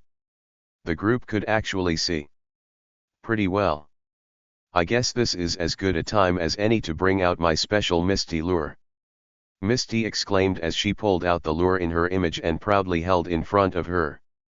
Go for it, Misty, Ash encouraged as she pulled out the rest of her fishing gear. I can't wait to see what I catch here, Misty said excitedly as she cast her line into the water and waited, and waited, and waited. Ash began, but stopped himself. Oh. I don't understand. How is it that I still haven't caught anything yet? Misty complained after the group had been waiting 10 minutes. Maybe they saw your face on the fishing lure and got scared, Ash joked. Ha ha ha. Very funny, Ash Ketchum. Misty scowled at him. Misty does have a point, though. It is rather strange that we haven't seen many water Pokemon. The Seafoam Islands are supposed to be chock full of them, Brock realized. As if on cue, Misty finally felt a tug on her line as her face lit up with excitement. Awesome! I finally got a hold of something. She then gave a mighty hard pull as the Pokemon flew out of the water and into her hands. The first thing they noticed about the Pokemon was its long tongue. The Pokemon was covered by a hard purple shell that made it hard to see the inside of it. Two large eyes were all that could be seen inside of the shell with the exception of the tongue. Shelter! The Pokemon cried in a high-pitched voice. It then gave Misty a curious expression before sticking out its long tongue and licking her across the face. Ew! Misty grimaced as she froze from the gesture and dropped the Shelter on the ground. She then hastily began to wipe her face with her shirt. So that's a Shelter, Ash muttered as he and Serena scanned it. Shelter, the bivalve Pokemon. Shelter has a super hard shell that can withstand many attacks. It is vulnerable only when its shell is open, said the Pokédexes. Sounds good to me. A Shelter will make a great addition to my team of water Pokemon. Misty said. Misty calls, Starmie. The starfish Pokemon was released from its Pokeball and stood in front of the Shelter, looking prepared to fight. Use Rapid Spin. Misty called. Starmie obeyed and began spinning through the air. The Shelter saw the attack coming and quickly withdrew into its shell to avoid damage. Starmie, however, was more powerful than the Shelter expected. It crashed into the bivalve Pokemon which sent it flying through the air and into the cave wall. It was slightly stunned but still relatively unharmed. Now finish with Water Gun. Misty ordered. Starmie shot a jet of water from its top point straight at the Shelter. The Shelter tried to avoid the attack but was too slow. The water sprayed right into it which sent it into cave wall again. Great job, Starmie. Go Pokeball! Misty yelled as she threw it forward. The Pokeball flew forward and connected with the Shelter, which sucked it inside. The ball moved back and forth a few times before it dinged to show that Shelter had been caught. All right. I got a Shelter. Misty cried with delight as she went over to pick up her Pokeball. She was rather pleased since this was the first Pokemon she had caught since Psyduck. Misty then decided to get acquainted with her new Pokemon and released it from the Pokeball. Shelter reappeared outside and looked up at Misty expectantly. Misty gave it a smile and knelt down on her knees to be more eye level. Hey there, Shelter. I'm Misty. I'm sure we will make a great team together. She introduced. Shelter seemed to size Misty up before nodding its head. It then hopped over to her before licking her face again with its long tongue. Misty grimaced while the others laughed. Well, I think you two will have no trouble hitting it off, Ash said in an amused tone. Do you think we should try to find another spot to fish at? Serena asked. I mean, I haven't seen very many Pokemon anywhere. Just look at how long it took Misty to even get one bite. I'm with Serena on this one. There are so much more water Pokemon to find here. Let's go. Misty cried as returned Shelter and took off down the cave. I think we are rubbing off on her, Serena, Ash muttered. It's normally you and me who take off running. Yeah. This place must be like a paradise to Misty, Serena agreed as Ash, Brock, and their Pokemon tried to catch up. The cave still continued to have glowing crystals along the wall, so they were still able to see okay despite it being a little dim. Despite being as complicated a maze as MT Moon was, at least it wasn't as dark. While they were running after Misty, they weren't expecting the floor to begin shaking. It was shaking rather violently, as well, which was throwing them off balance. Several pieces of debris began falling from the ceiling and the cave wall, ranging from small bits of rock to sharp, jagged stalactites. Whoa! Is this an earthquake? Ash asked as he tried to dodge the falling rocks. It can't be. There aren't supposed to be any around this area. Brock answered. Chuyu! Pikachu cried as it was thrown around. Then, just as quickly as the shaking began, it stopped. The group and their Pokemon took a moment to catch their breaths before breathing a sigh of relief. Is everyone okay? Ash asked them with his hand over his chest. I think so. That was a really strange occurrence here. The Seafoam Islands are supposed to be pretty tranquil. I don't see any way how this cave could have been provoked to start shaking like that, and earthquakes are out, too, Brock wondered. I say we hurry up to find Misty and get out of here, Ash suggested as he and Serena returned their Charmeleons so they wouldn't be in danger anymore. I agree. Who knows if there could be any more quaking here. I really don't want to be the victim of a cave collapsing on us, Serena said. She couldn't have gotten far, Ash mentioned.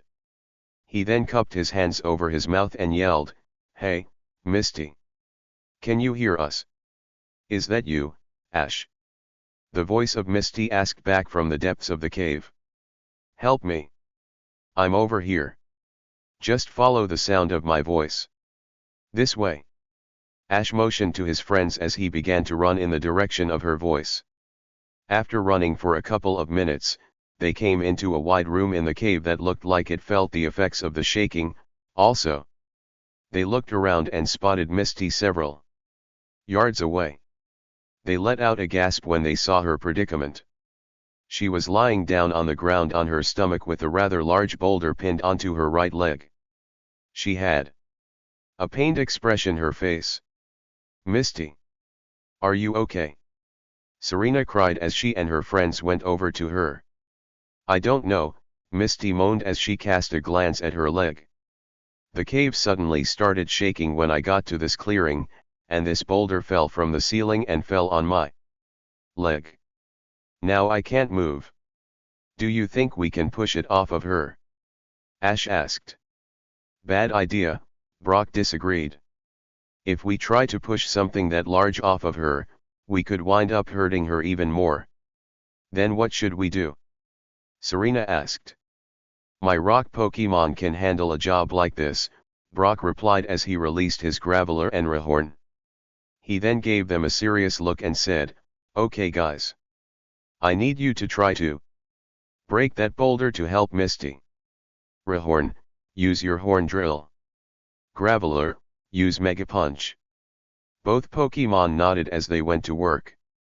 Graveler was punching the boulder as hard as could while Rhyhorn was trying to drill through the boulder to the best of its ability. It took a couple of minutes, but after Rhyhorn had drilled through enough of the large rock, Graveler was able to smash it to bits after another Mega Punch. Easy there, Misty, Brock said soothingly as he felt around her leg to see if it was broken. Misty groaned in pain from Brock feeling her leg, but seemed to be okay. After about 30 seconds, Brock gave his report. Thankfully, it doesn't look like she has any broken bones, but her leg still looks bruised pretty badly. I have some bandages in my backpack to help keep her leg still so it can heal. Better, Brock told them. Brock then reached into his backpack and brought out a roll of bandages. He then knelt down next to Misty and began to wrap them around the affected area. Mist hissed in pain, but made sure to keep her leg immobile. So is she going to be able to walk? Ash asked. I would recommend that she stay off of it for at least the next couple of days to make sure it heals completely. If she isn't careful, she could damage it further, Brock replied. Great, Misty groaned. Once Brock was finished, he placed the bandages back in his backpack before going over to Misty and lifting her in his arms. I'll just carry you around until we can find some place for you to rest, he told her. Okay, Misty said, a little embarrassed. Now that we know Misty is okay, I say we get out of this cave, Ash suggested.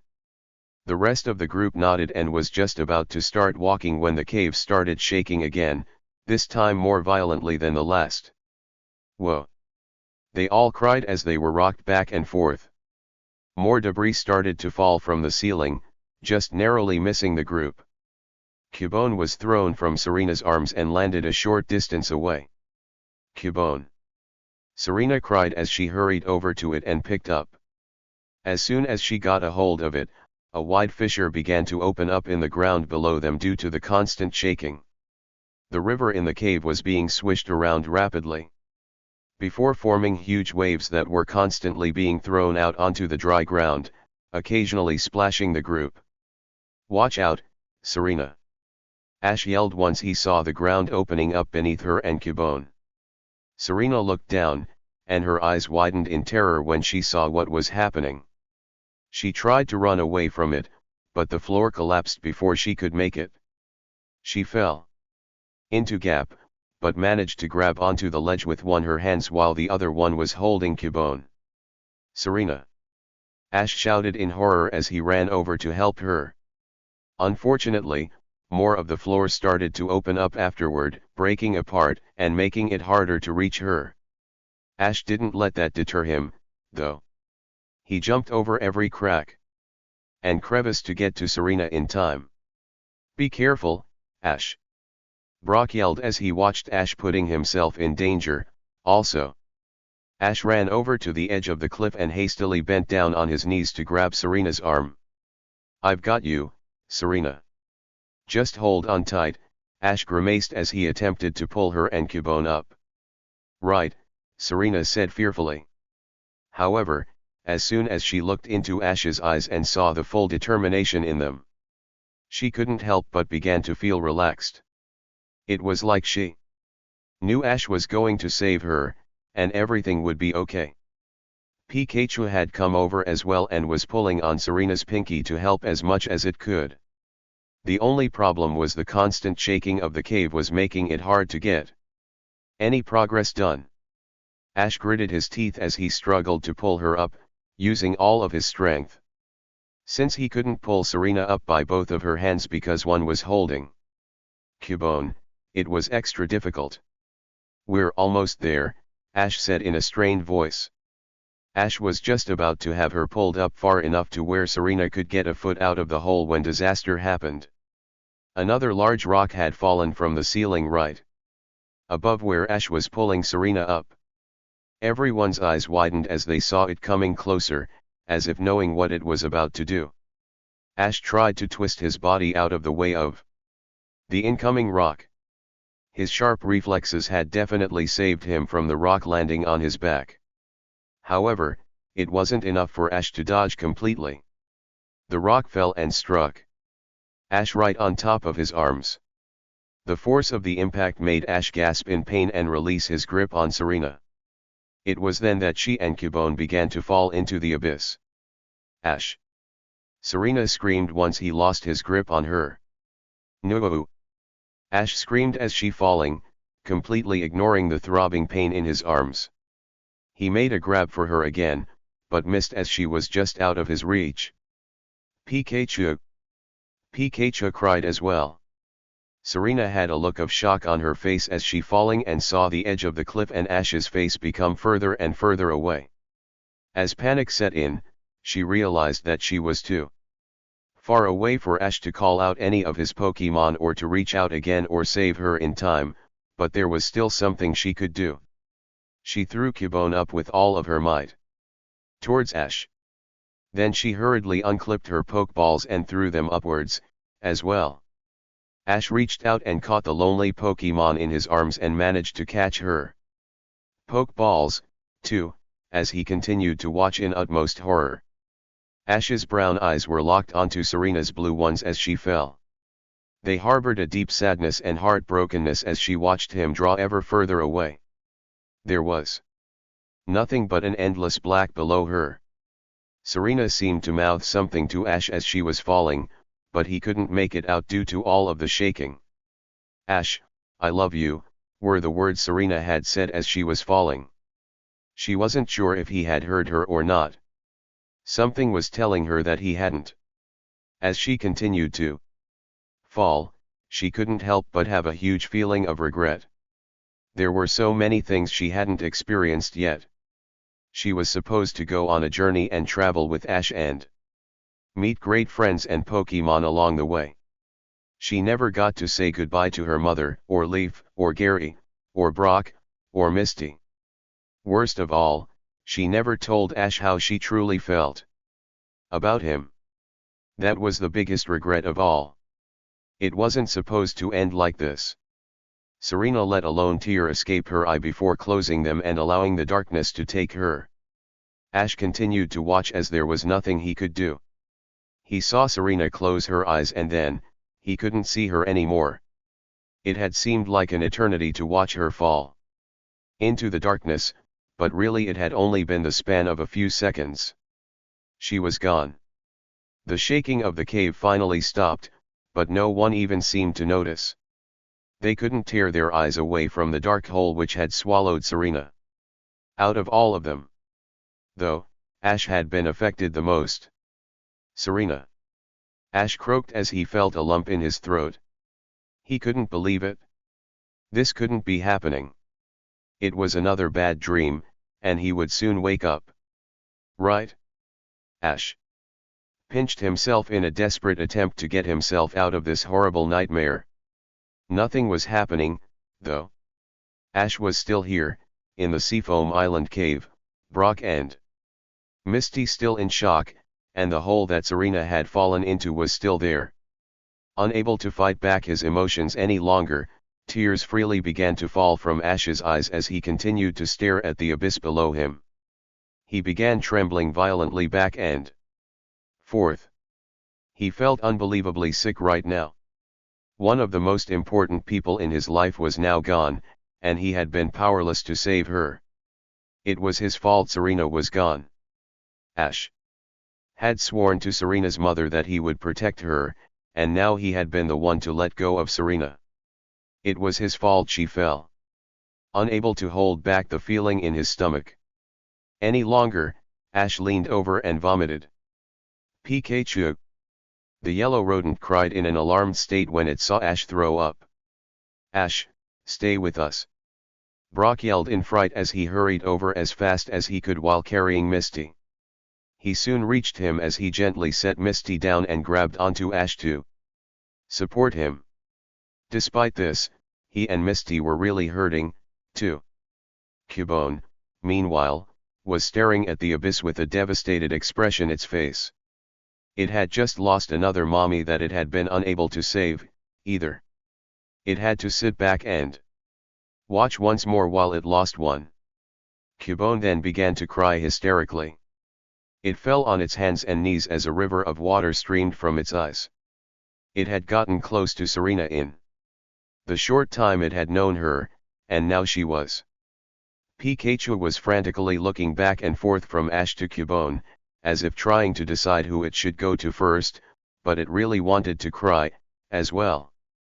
"Come on, Ash," Brock tried as he continued to snap his fingers in front of Ash and occasionally shake him.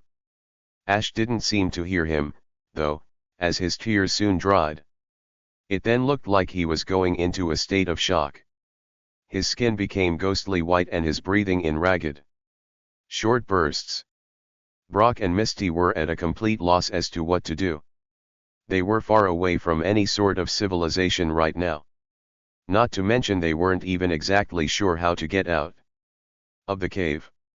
Not knowing what else to do, they both began to shout, "Help!" They both cried, even though knowing that it was futile. Ash, meanwhile, wasn't even comprehending what was going on right now. All he could think about was Serena. Her lovely hair swaying in the wind when she walked, her captivating blue eyes, her beautiful smiles. He would never get to see them again. It was then Ash realized that he had never thought of Serena like this before. It was so strange. Sure, he had always playfully complimented her, but to actually think of her as beautiful. He then thought of everything he and Serena had been through together. How he first met her in the forest of Pallet Town summer camp, and he helped bandage her up and take her to the nurse's office. She had been incredibly shy the first few weeks, but afterwards fit right into the Pallet Town gang. They had both started their Pokemon journeys together and did so many things together, both good and bad. They had watched each other's battles, ate together, explored together, saved Sylph company together, and now, she was gone. Ash realized the old saying was true. You never knew how precious someone truly was until you lost them. As Ash continued to dwell on what had happened, he felt something weird inside of him. It felt familiar yet so distant. What is that? It almost felt like he could sense something. As he began to concentrate, he realized it almost felt like that time he was connected to Pikachu at Saffron City Gym. This time, however, it seemed like it was being used for something else. The strange feeling inside of him continued to manifest until he sensed something strange. It felt like a weird form of energy coming from deep within the Seafoam Island cave. Ash didn't know how to explain it, but it almost felt like he was sensing Serena. Ash's eyes instantly lost their ghostly look to them, and they were soon replaced by a fiery determination.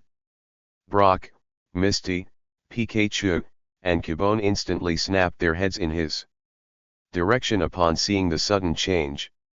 She's alive, Ash muttered. What are you talking about, Ash? Misty asked him in concern. Serena. She's alive, Ash repeated, a little stronger this time. Cubone. Cubone exclaimed hopefully, did it just hear that its mommy wasn't really dead? How do you know, Ash? What's going on?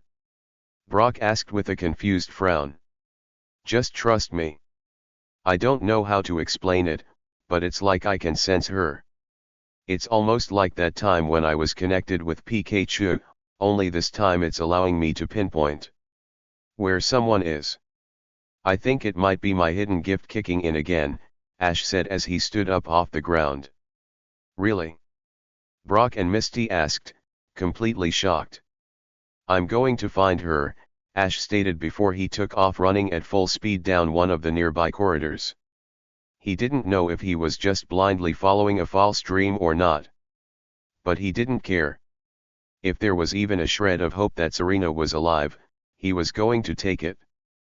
Pikachu. Pikachu called as it hurried after his trainer. Cubone was right behind it. Like Ash, if there was even a slim chance its mommy was alive, it would do everything it had to see it through. Wait for us. Brock yelled after them as he picked up Misty as carefully as he could and hurried after them, leaving the partially collapsed room behind them. Serena slowly opened her eyes. She was lying on her back and was still a bit dazed as to what had happened. The last thing she remembered was falling to her death into a seemingly endless hole. How was it that she was still alive? What was going on? Once Serena got a good look at her surroundings, she saw the familiar crystals embedded in the wall and realized that she was still in the Seafoam Island cave. This confirmed that the whole ordeal hadn't been a dream. As Serena's senses began to fully return, she heard the most beautiful sound she had heard in a long time. It was even lovelier than her Jigglypuff singing at its best.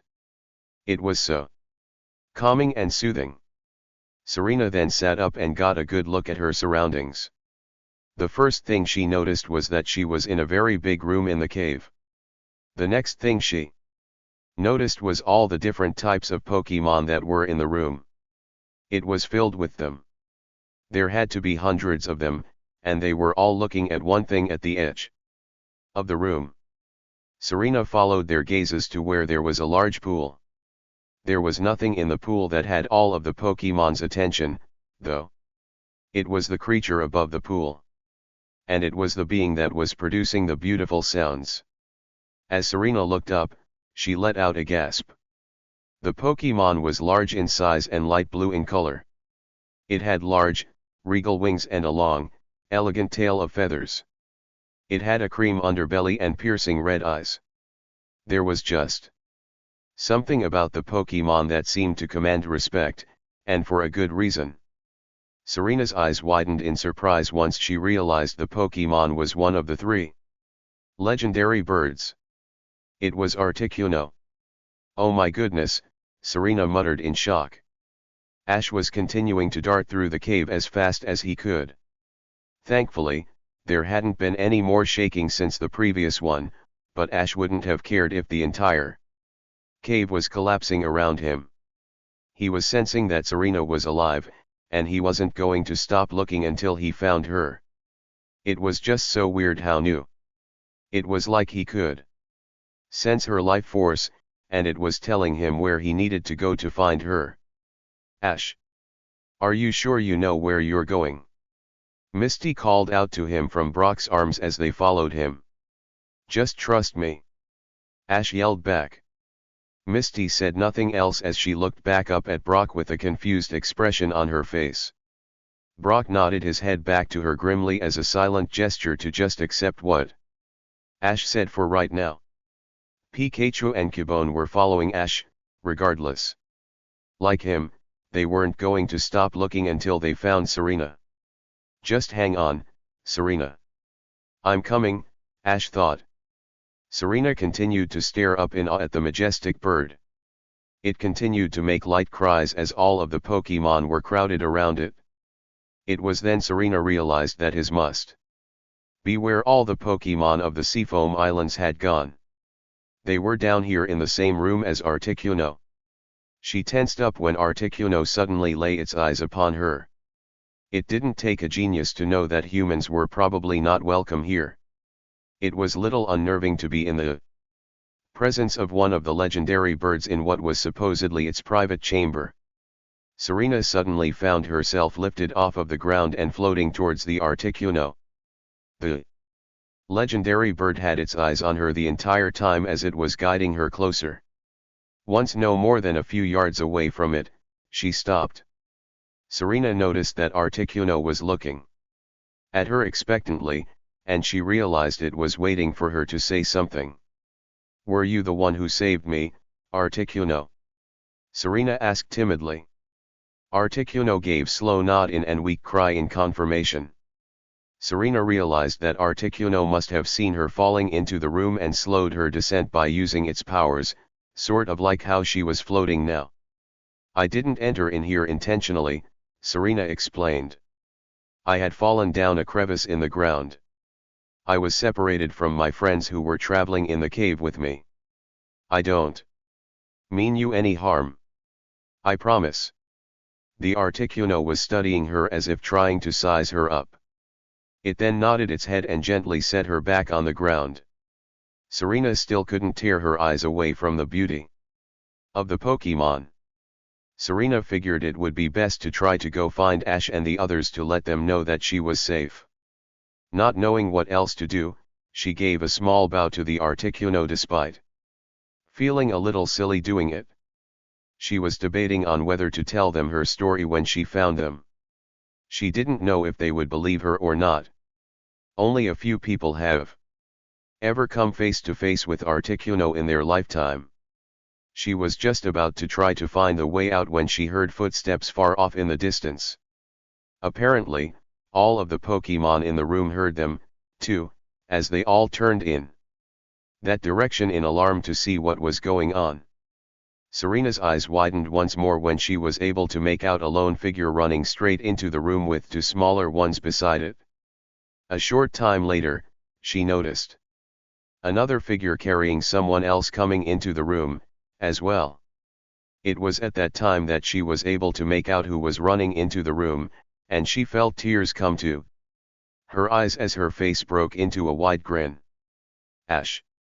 She cried as she began running towards him as fast as she could. Ash's eyes found her and he immediately altered his direction. He was sprinting towards her just as fast, Pikachu and Cubone behind him. Serena! Ash yelled back. The two continued to run to each other. The only thing they saw was the other. They were finally reunited. They didn't stop running until they collided into each other, almost knocking the other over. Instead, they settled for a great big hug. Serena, you're okay? Ash cried, tears falling from his eyes.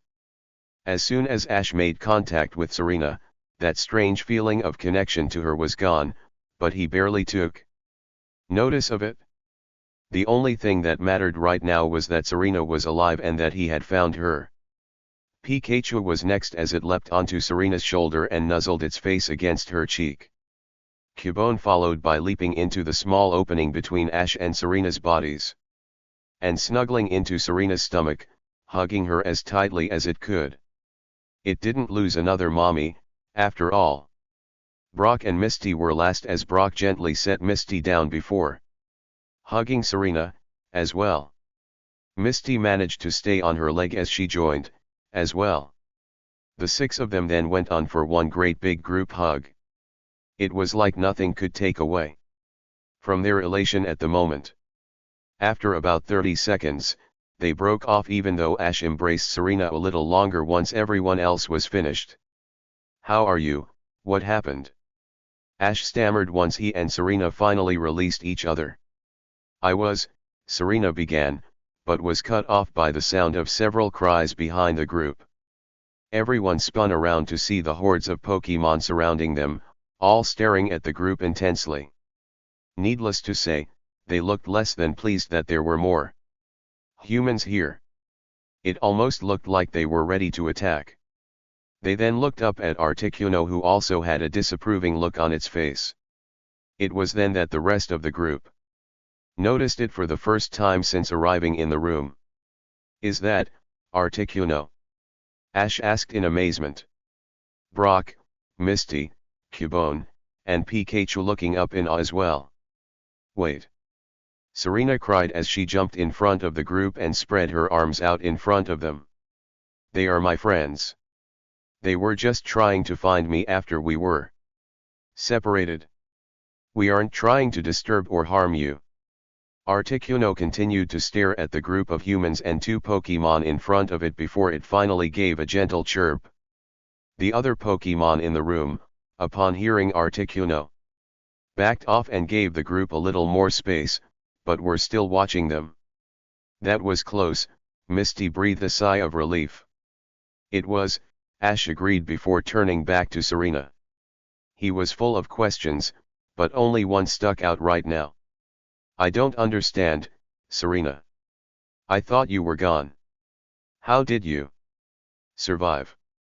It was Articuno who saved me, Serena replied.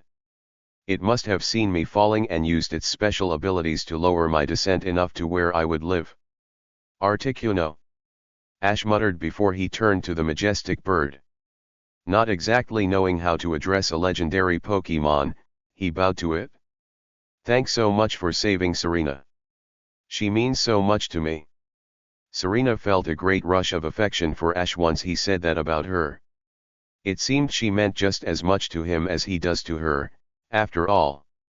She felt herself starting to blush again, but she didn't care. Articuno nodded its head back at Ash before signaling the other Pokemon to gather back around it. All the Pokemon that were around the group once more began to make their way back to Articuno as it hovered in place above the pool. So this explains where all the Pokemon were in Seafoam Islands, Ash mused. They were down here to see Articuno. I don't get it, though. What's going on? Misty asked confusedly. I've heard rumors that Articuno inhabited the Seafoam Islands, but few people have ever really confirmed it, Brock explained. It is said that Articuno sleeps for a very long time, and only awakens every 10 years or if there is a crisis where it will be needed. So would this be the one time in 10 years it is awake? Ash guessed. I think Articuno awakening might have been causing all of the shaking we were experiencing above ground, Brock realized as he placed his fist in his palm. Such a great force. Like Articuno coming out of a long sleep is bound to give an outburst of energy around it. That makes sense, Ash surmised as he glanced back at Articuno. It also explains all of the Pokemon coming to its lair. They may only see it every so often, also. It's too bad Leaf isn't with us, Serena said with sad smile. I bet having a legendary Pokémon in her Pokédex would have definitely been useful. We'll just have to share our information with her when we see back in Pallet. She'll probably freak out. Ash grinned. Hold on, Ash. It may not be a good idea to let everyone know we saw Articuno here, Misty advised. What do you mean? Ash asked. If we told anyone that Articuno was down here, it would attract a lot of unwanted attention from researchers to trainers trying to look for it down here, or even Team Rocket. With all of the spies they have everywhere, they're the last people we want down in the Seafoam Island cave, Misty explained. Good point, Ash said. He could only imagine the horrors Team Rocket would do to the Seafoam Island caves while trying to find Articuno. They were interrupted by Articuno letting out another cry. Its voice sounded so powerful and commanding. The Pokemon in the room then began to dance in circles as Articuno began flapping its wings gracefully. The air itself seemed to sparkle. It looks like some kind of ritual, Brock muttered as he and the rest watched. What is it for? Serena wondered. It's probably the Pokemon's way of asking Articuno to continue to keep watch over them in the Seafoam Island cave, Brock answered. It's so pretty, Misty said. Pikachu and Cubone were watching as well. Their eyes sparkled as they watched the dancing, which was so elegant. It went on for a few more moments as the Pokemon danced and Articuno continued to shower them with its blessing. Soon, the dancing slowed down until it stopped completely. The Pokemon then gave a cry of happiness to Articuno before leaving to go their respective directions. That was really neat to see something like that, Ash said in awe. Articuno then looked once more towards the group and nodded its head before pointing one of its wings towards the exit of the room. I get it. It's time for us to go, Ash smiled sadly, receiving a nod from the legendary bird. We promise we won't tell anyone you're down here, Serena told it. We understand your need for secrecy. Articuno nodded once more before letting out another approving cry to send them off. It then closed its eyes and began to concentrate really hard. A small form of blue energy soon emerged from Articuno before the light began to make its way from its body and past the group. The light continued down the cave passageway until it stretched to where the group couldn't see it. I get it. You're showing us the way out of the Seafoam cave. Ash realized, receiving a nod. We just need to follow the blue light, and it will take us straight out of the cave, Brock told the group. The group then turned to give one last look at Articuno before departing. Thanks a lot for everything, Articuno. Goodbye, Serena told it, the rest of the group waving. Oh. Wait. I almost forgot. Ash remembered as he reached into his backpack before giving Serena her Pokeballs. I believe these are yours. Oh. Serena cried with delight as he received back the Pokeballs and gave them a tight hug. She then hurriedly clipped them to her belt in excitement. What she didn't know was one spare Pokeball wasn't properly connected in her haste. They then turned around and began to make their way out of the chamber, each with many different thoughts running through their heads. They were in complete amazement. They had been face to face with a legendary Pokemon. A lot of people go through their whole lives without even catching a glimpse of one. They had sworn they wouldn't tell anyone about their experience, though. As Articuno watched the group leave, it figured it would be best not to let them know the real reason it had woken up. It was true the last time it was awake was 10 years ago. But it had come out of its slumber for a different reason this time. It sensed that a great danger was going to threaten the Kanto region very soon. It had no doubt its brethren, Zapdos and Moltres, felt it and had awakened from their sleep, too. When the opportunity was right, they would be reunited once more to fight for their region. Even so, Articuno couldn't shake the feeling that the group of humans that were just in the cave would play a large role in it, as well. With those thoughts in mind, Articuno closed its eyes and began concentrating in order to contact the others. "It really is beautiful, isn't it?" Serena asked Ash as they watched the sunset. Currently, they were on the beach alone, and just as Ash promised, were in clear view of the sunset. Seafoam Island really did have the best sunsets. Brock, Misty, and their Pokemon were watching for the next ship to arrive to go to Cinnabar Island. "It sure is," Ash confirmed in awe. He then turned to her. "You have no idea how relieved I am that you are still alive." "Ash, I'd prefer not to talk about it," Serena said as she looked at the ground. That had been really hard on her, but she didn't know how hard it hit Ash, also. "I can't stop thinking about when I saw you fall down that hole, and the fact that you probably were dead. I didn't know what to do. I couldn't even think straight," Ash said. "Seriously? Really?" Serena asked as she locked gazes with Ash. "Yes. I don't know how to explain it, but you are the most important person in the world to me," Ash continued as he gently grabbed her hands in his. I, Serena stammered as she blushed heavily. She had never heard such genuine words come from Ash before. How was this even Ash talking at the moment? Did he even know what he was saying? And then, I felt a strange power within me, like that connection I had with Pikachu. Only this time, it was telling me that you were alive, Ash told her. "So that hidden gift allowed you to sense I was still alive?" Serena asked, amazed. "Yes," Ash confirmed. "When I realized you were alive, I was suddenly filled with the determination I didn't know I had. I wasn't going to stop looking until I found you. And when I did find you, Ash broke off there as he turned to the side and blushed in embarrassment. He. Sorry. I guess all this sounds really stupid and corny." "No, not at all," Serena replied as she shook her head. "You have no idea how happy I am to hear you say that." It was then she who stopped mid-sentence. Serena didn't know what to say. For once, it was her who was at a loss for words. In the snow cave, it was Ash. Now their roles had been reversed. Serena felt an enormous, warm feeling in her chest as she felt tears come to her eyes. Ash just told her that she was the most important person in his life, and she couldn't be happier at the moment. "Serena," Ash spoke up, which caused Serena to give him her attention again. "Let's stay together forever. I don't ever want to be separated from you again." "You want to stay with me, forever?" Serena stuttered. She thought her heart just jumped into her throat. "I do.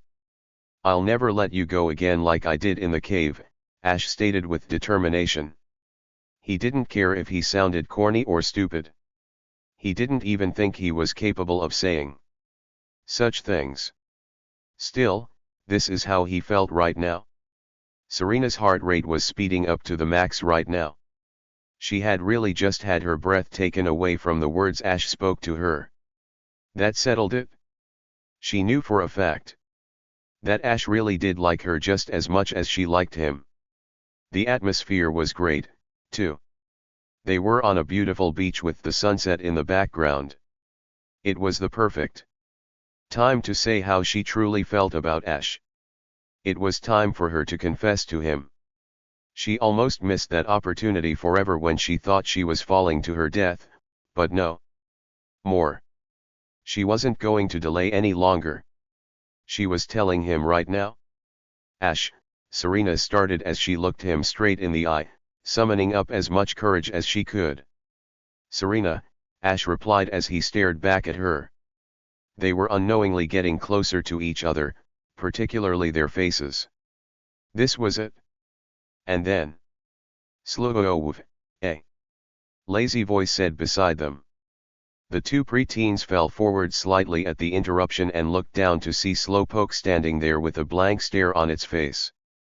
Did it even know where it was at the moment? Had it been there this whole time? Slowpoke must have been so quiet and unmoving that they just now noticed it when it said something. Serena groaned that her perfect moment had been ruined by this thing. It was all going so well, too. When would she finally get to tell Ash that she loved him now that she was ready? A great opportunity was wasted. Do you think this is the same Slowpoke from earlier? Ash asked as he studied it. I think so, Serena replied, still extremely disappointed, but tried her best to mask it. She then turned to Ash. Can we go someplace else for a little bit? Sure. Come on, Ash said as he and Serena turned to leave. What Serena didn't know is that one of her spare Pokeballs that wasn't attached correctly had come undone. It fell to the sand and rolled in front of Slowpoke. Oh, hold on. I dropped my Pokeball, Serena stated as she went to pick it up. As she grabbed it to bring it back to her belt, she took a quick glance at Slowpoke and saw it staring at her. Serena stared back at it with a slightly freaked out look. To have such as spaced out Pokemon looking at you with seemingly no emotion was little creepy. Serena felt like the Slowpoke was staring into her soul. Serena stuttered. A strange thought then came to her that she decided to entertain to see what happens. She held the Pokeball out in front of her as close to the Slowpoke as she could. For a while, Slowpoke didn't move at all. It simply stared at the Pokeball in her outstretched hand. After about 30 seconds, Slowpoke leaned forwards ever so slightly and touched the Pokeball button with the tip of its nose. Serena's Pokeball opened and transported Slowpoke inside in a beam of red energy. Her Pokeball then immediately made the definitive ding to show Slowpoke was captured successfully. It didn't even put up a fight this time. I guess you just caught Slowpoke, Ash muttered from behind her. Yeah. I guess I did, too, Serena replied slowly as she stared at the Pokeball in her hand now containing Slowpoke. What a weird way to capture a Pokemon. She felt terrible for thinking something like this but wondered if the Slowpoke even knew it had been captured by a Pokemon trainer. Shen then watched it teleport out of her hands, presumably to Professor Oak's lab. Since she now had more than 6 Pokemon, she would need to make sure to start rotating her team. Hey guys! The boat to Cinnabar Island is here. Brock called to them across the beach. Ash and Serena turned to Brock and nodded their heads before turning to look at each other. They both knew the conversation they were having earlier wasn't completed yet. There were so many more things they had to tell each other, but they were interrupted and ran out of time. The way they were looking at each other, however, led to a silent understanding between them. They would continue it in the near future. Very soon at that. They then broke gazes with each other and turned back to Brock. We're coming, Brocco! Ash yelled as he began to run in the direction of where Brock was waiting for them and the boat. As Serena followed Ash, she knew in her heart that words didn't need to be said about how they felt about each other. There was enough emotion in their facial expressions just now to tell them their true feelings. Still, Serena felt that a proper confession still needed to be done. She thought just now was going to be the perfect opportunity, but apparently It wasn't. It was then Serena remembered her 11th birthday was in a couple of days. She realized that would be the perfect time to tell Ash. She would make sure to get alone time with him and confess her feelings then. She wasn't going to back down anymore. She was done delaying. In a fashion not quite like her, she was determined more than ever to really tell Ash how she felt. Somehow, she believed that she knew Ash would return her feelings, too. Chapter 39, Hidden Gifts. The group could see Cinnabar Island in the distance. It seemed that what people said were true. It really did look like a huge tourist attraction. They could see all kinds of things. Even from the distance they were at. Several large resorts were lined along the huge beachside. There were several forests in the background which would no doubt be home to several hiking trails. They could even see a giant Ferris wheel there. The thing that stood out the most to them, however, was the large volcano in the center of the island. It towered above everything else. Despite all of the attractions at Cinnabar Island, they all knew they were here for other purposes. Ash would be challenging the gym leader here for his 6th badge. Also, it would be time for them to use the fossils they got on MT Moon in the resurrection machine. That was, of course, assuming it was ready by now. Serena's 11th birthday would be tomorrow, also, so Ash, Brock, Misty had to start planning on what they could get for her. Well, Ash wasn't thinking about Serena's birthday at the very moment. Cinnabar Island, Ash muttered as he watched the island coming closer, Pikachu on his shoulder. My mother's vacation would have ended yesterday. She should be back on her way back to Pallet Town. We just missed her. Do you think this vacation was enough to get Team Rocket's minds off of her? Serena asked him while holding Cubone.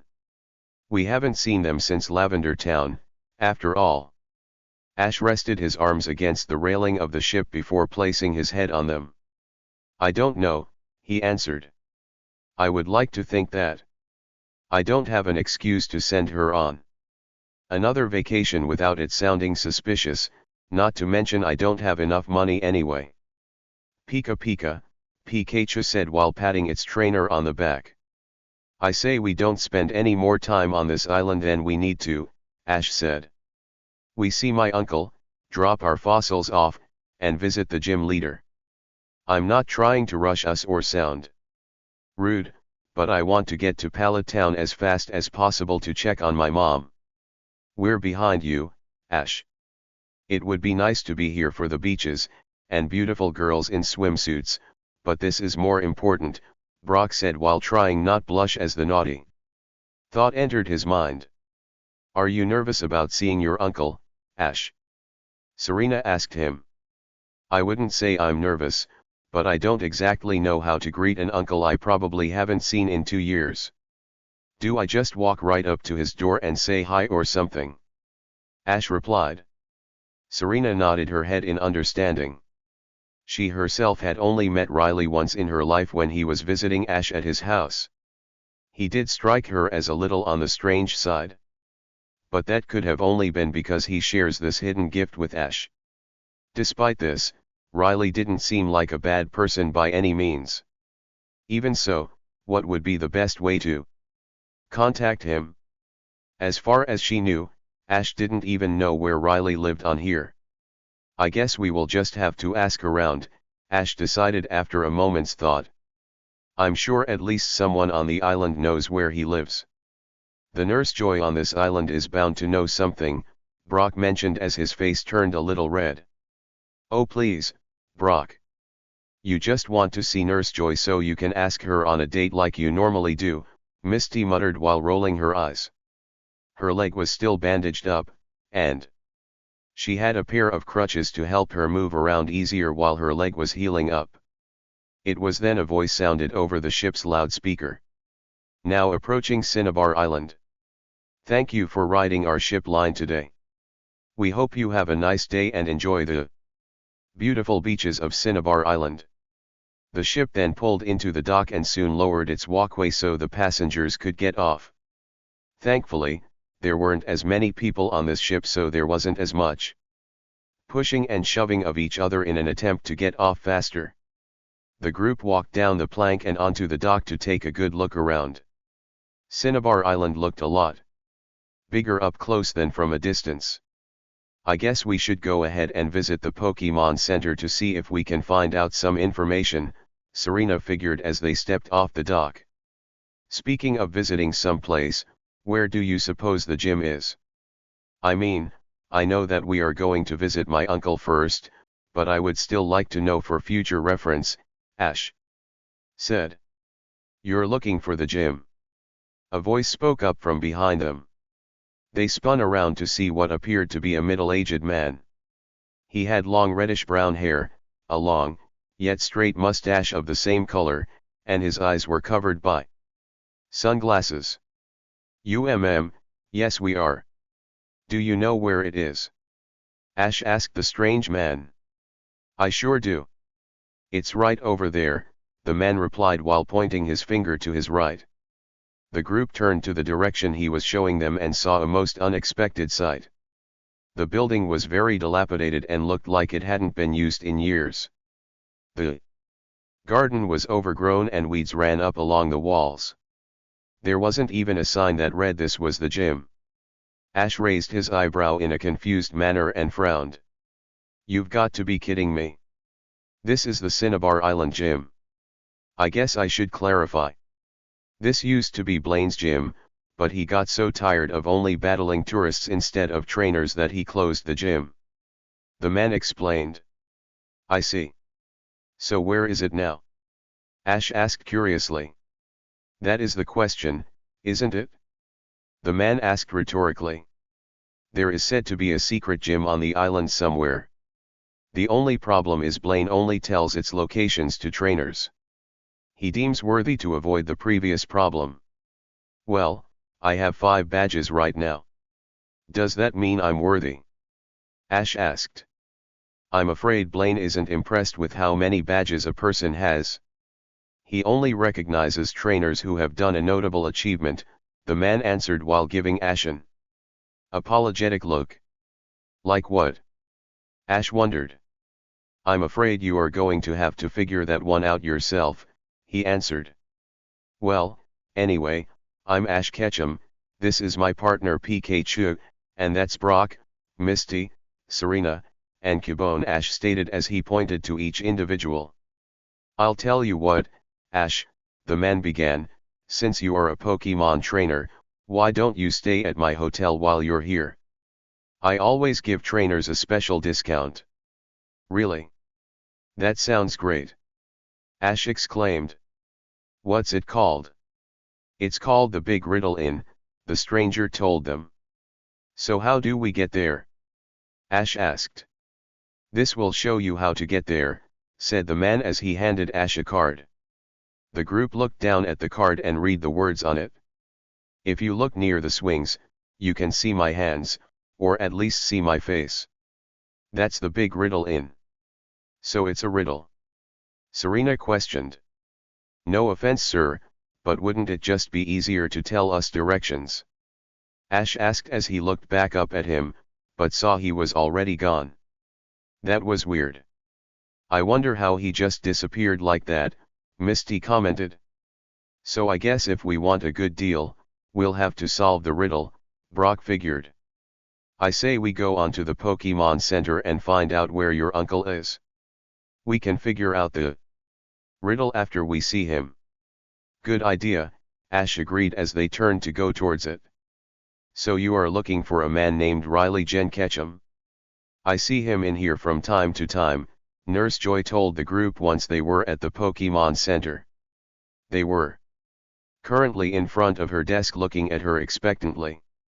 Their Pokemon were in the back being checked upon.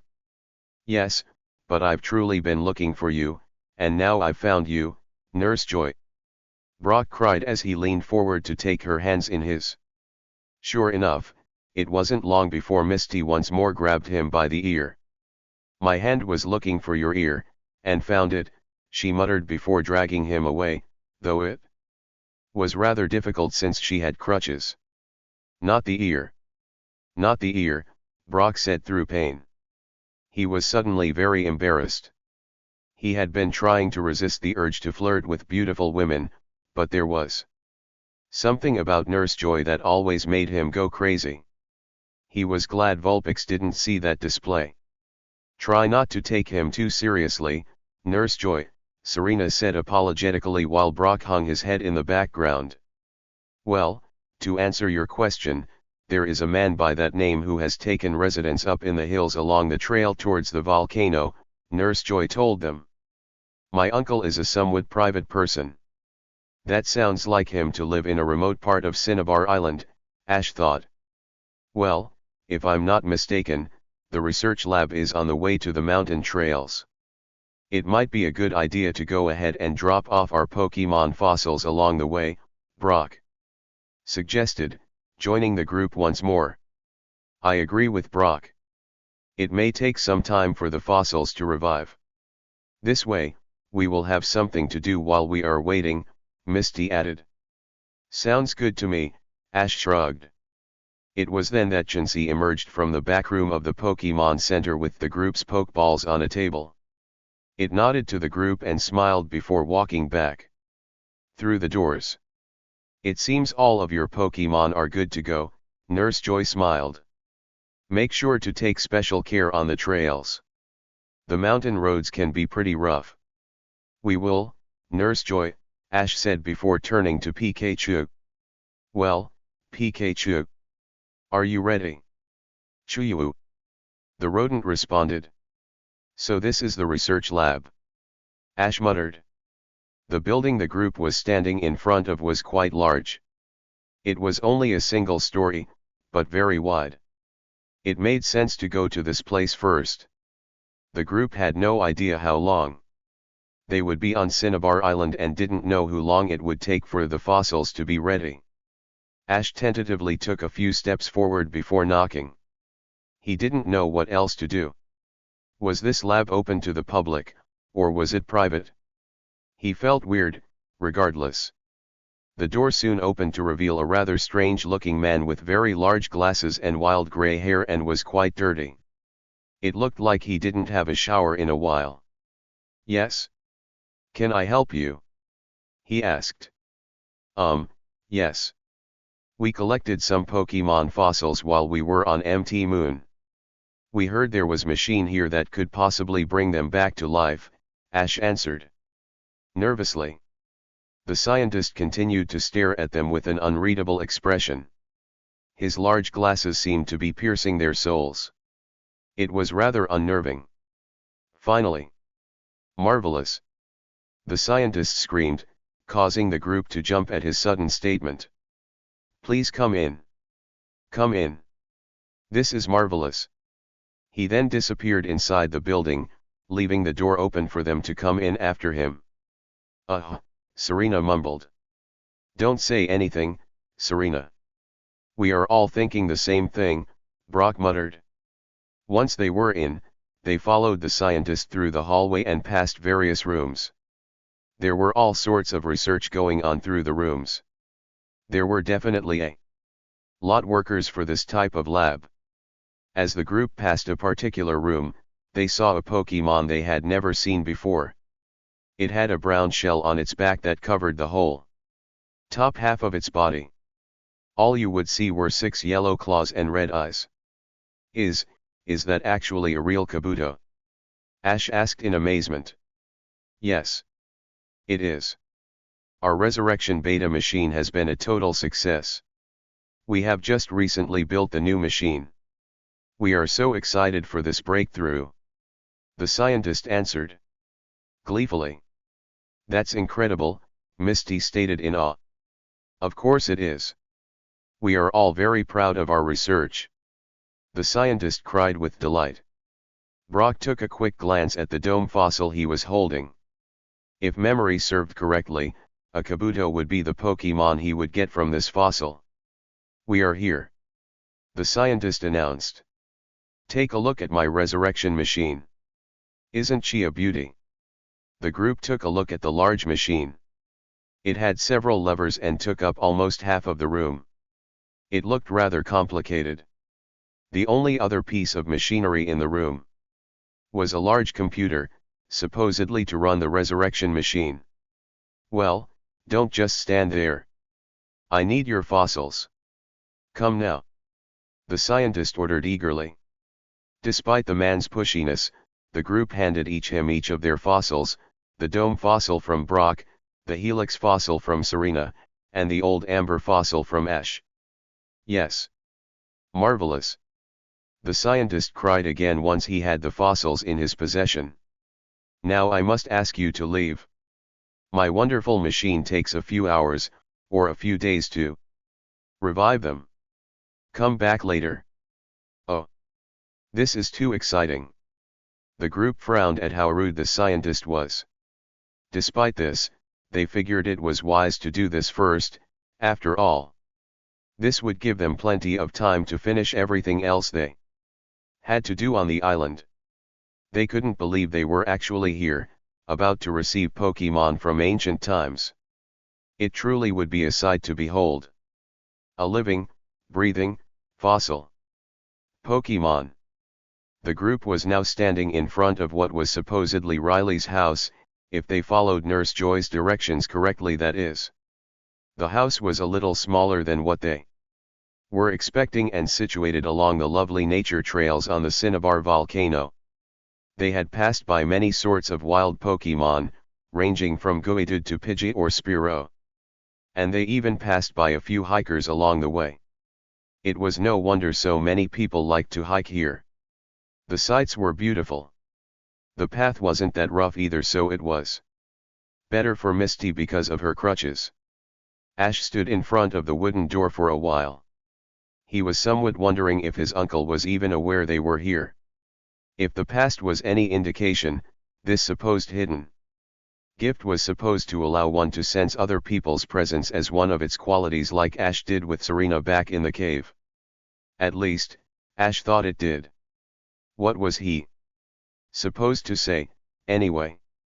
Was Ash just supposed to tell his uncle that he heard he was living here by a friend of his and that he wanted to know about some supposed power they both had?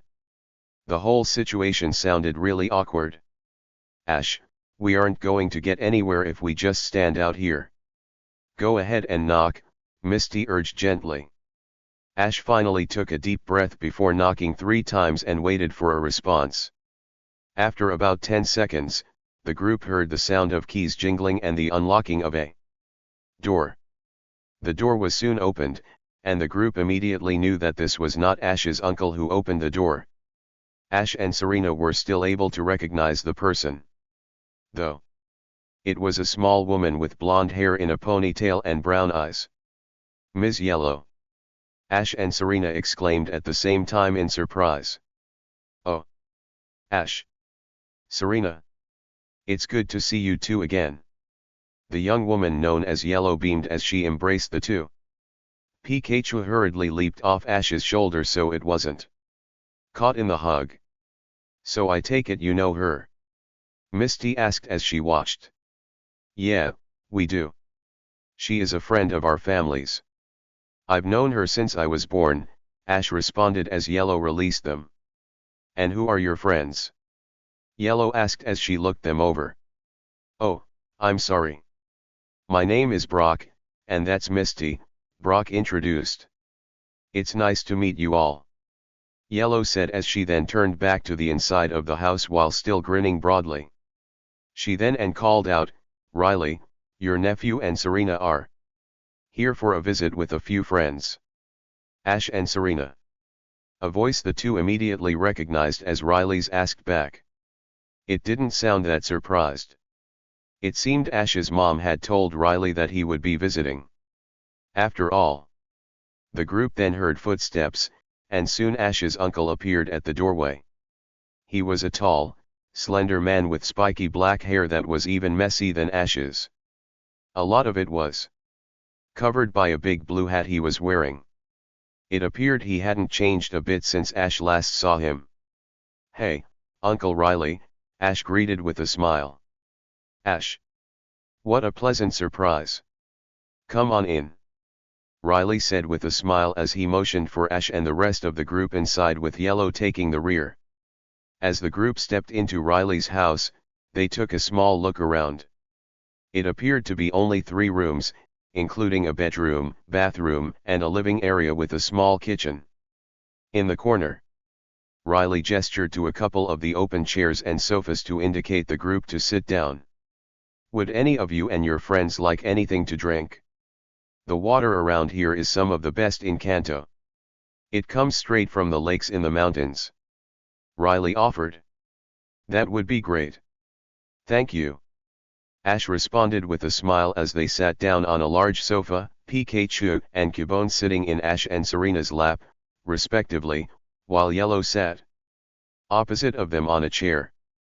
Riley went to the cupboard and pulled out 4 medium-sized glasses and filled them with water from the faucet. He then brought them over to the group and handed each one of them a glass before sitting on a nearby chair himself between Yellow and the group. Ash took a sip of the water and smiled. It really was good and tasted so clean. So, Ash, to what do I owe this visit to? Riley asked. Ash took deep breath as he thought of how he wanted to respond. At least him appearing at the doorway wasn't awkward like he was expecting it to be. His uncle and Yellow greeted them both warmly and invited them in. Ash looked at Serena, Brock, and Misty for support while they nodded to him. Ash felt himself heating up when he saw Serena look at him, but quickly turned back to his uncle. Now wasn't the time for that. He had no qualms about mentioning this to Yellow, either, since she was like family, too. He wondered why she was over here, but pushed that thought aside, for now.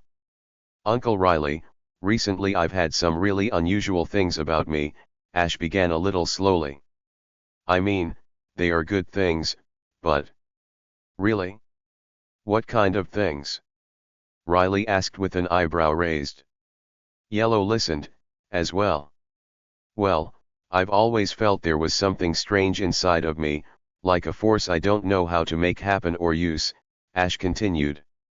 I think lately, it's been awakening inside of me. I was at the Saffron City gym, and for the briefest of moments, it felt like I was connected with Pikachu. I thought I heard its voice inside of my head. Just recently in the Seafoam Islands, we were separated from Serena, and I was able to find her by sensing where she was. And you thought the best person to come to was me? Riley asked curiously. I mean, well, I was told by a man in Saffron City that you would be able to help me, Ash said lamely while rubbing the back of his neck. Riley let out a chuckle. I'm just kidding, Ash. You don't have to act nervous around me. I know exactly who you are talking about. It was right he pointed you to me. Right, Ash agreed, smiling at Riley's attempt to lighten the mood. So tell me, Ash. These strange instances that have been occurring, they just come out of nowhere and are gone just as quickly? Riley asked as a glint appeared in one of his eyes. Yeah. It's so strange, Ash confirmed.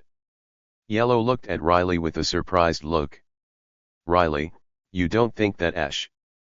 I do, Ash's uncle replied. He then leaned forward in his chair and gave Ash a serious look.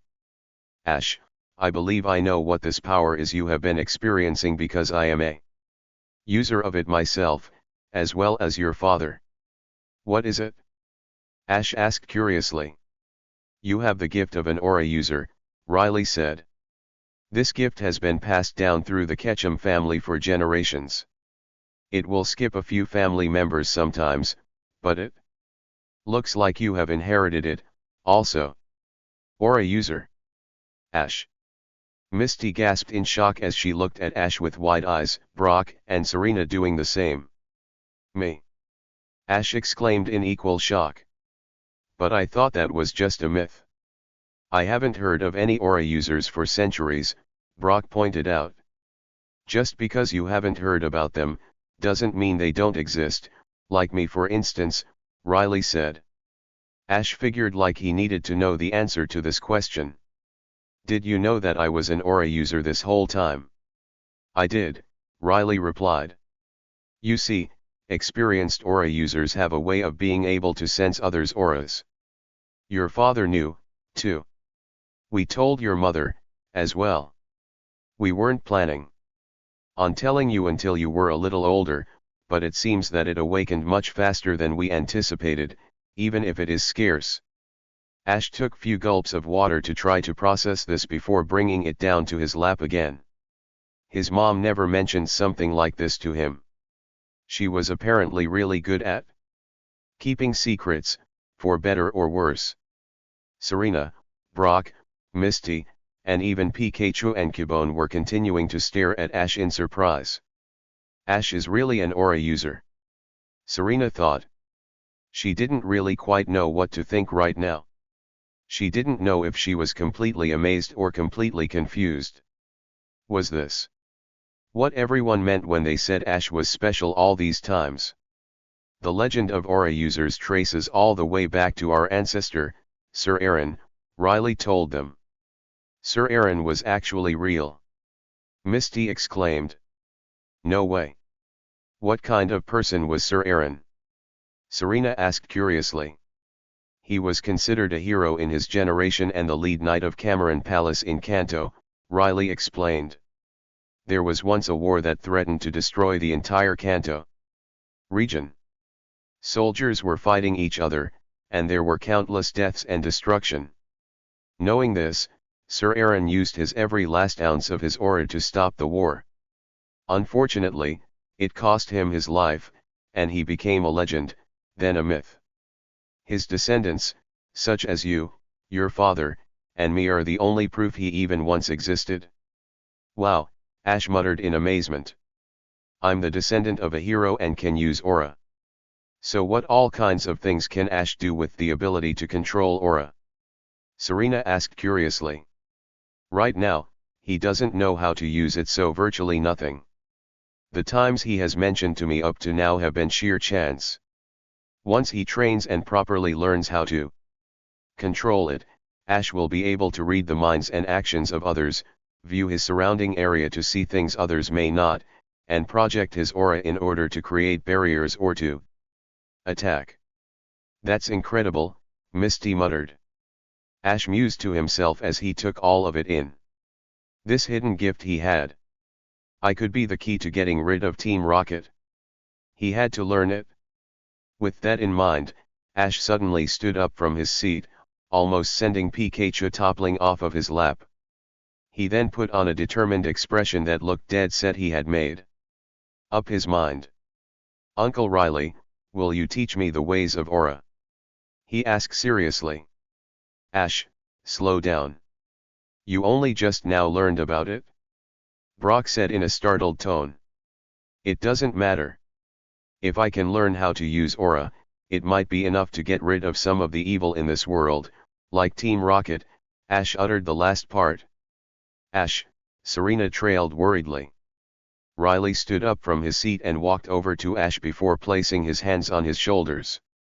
He sighed before saying, Ash, your eagerness to learn aura is understandable, but you barely know anything about it at all. Fully mastering aura takes years of practice, and you are in the middle of your Pokemon journey right now. Not to mention, it is a lot of hard work that I don't think an 11-year-old can handle. In due time, you will be taught. I promise. For now, you need to focus on what's in front of you.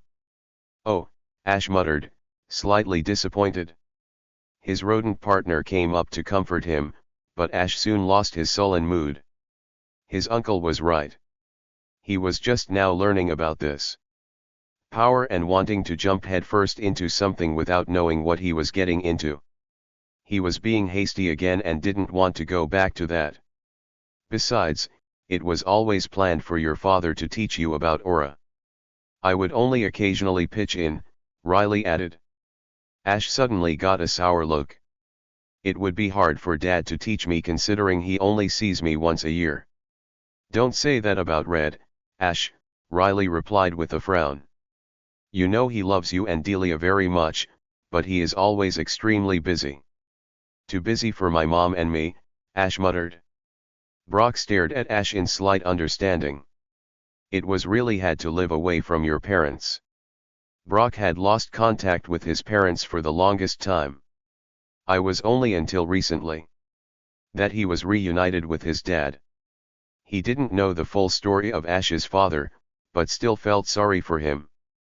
I don't really even consider him my father, Ash mumbled somewhat bitterly.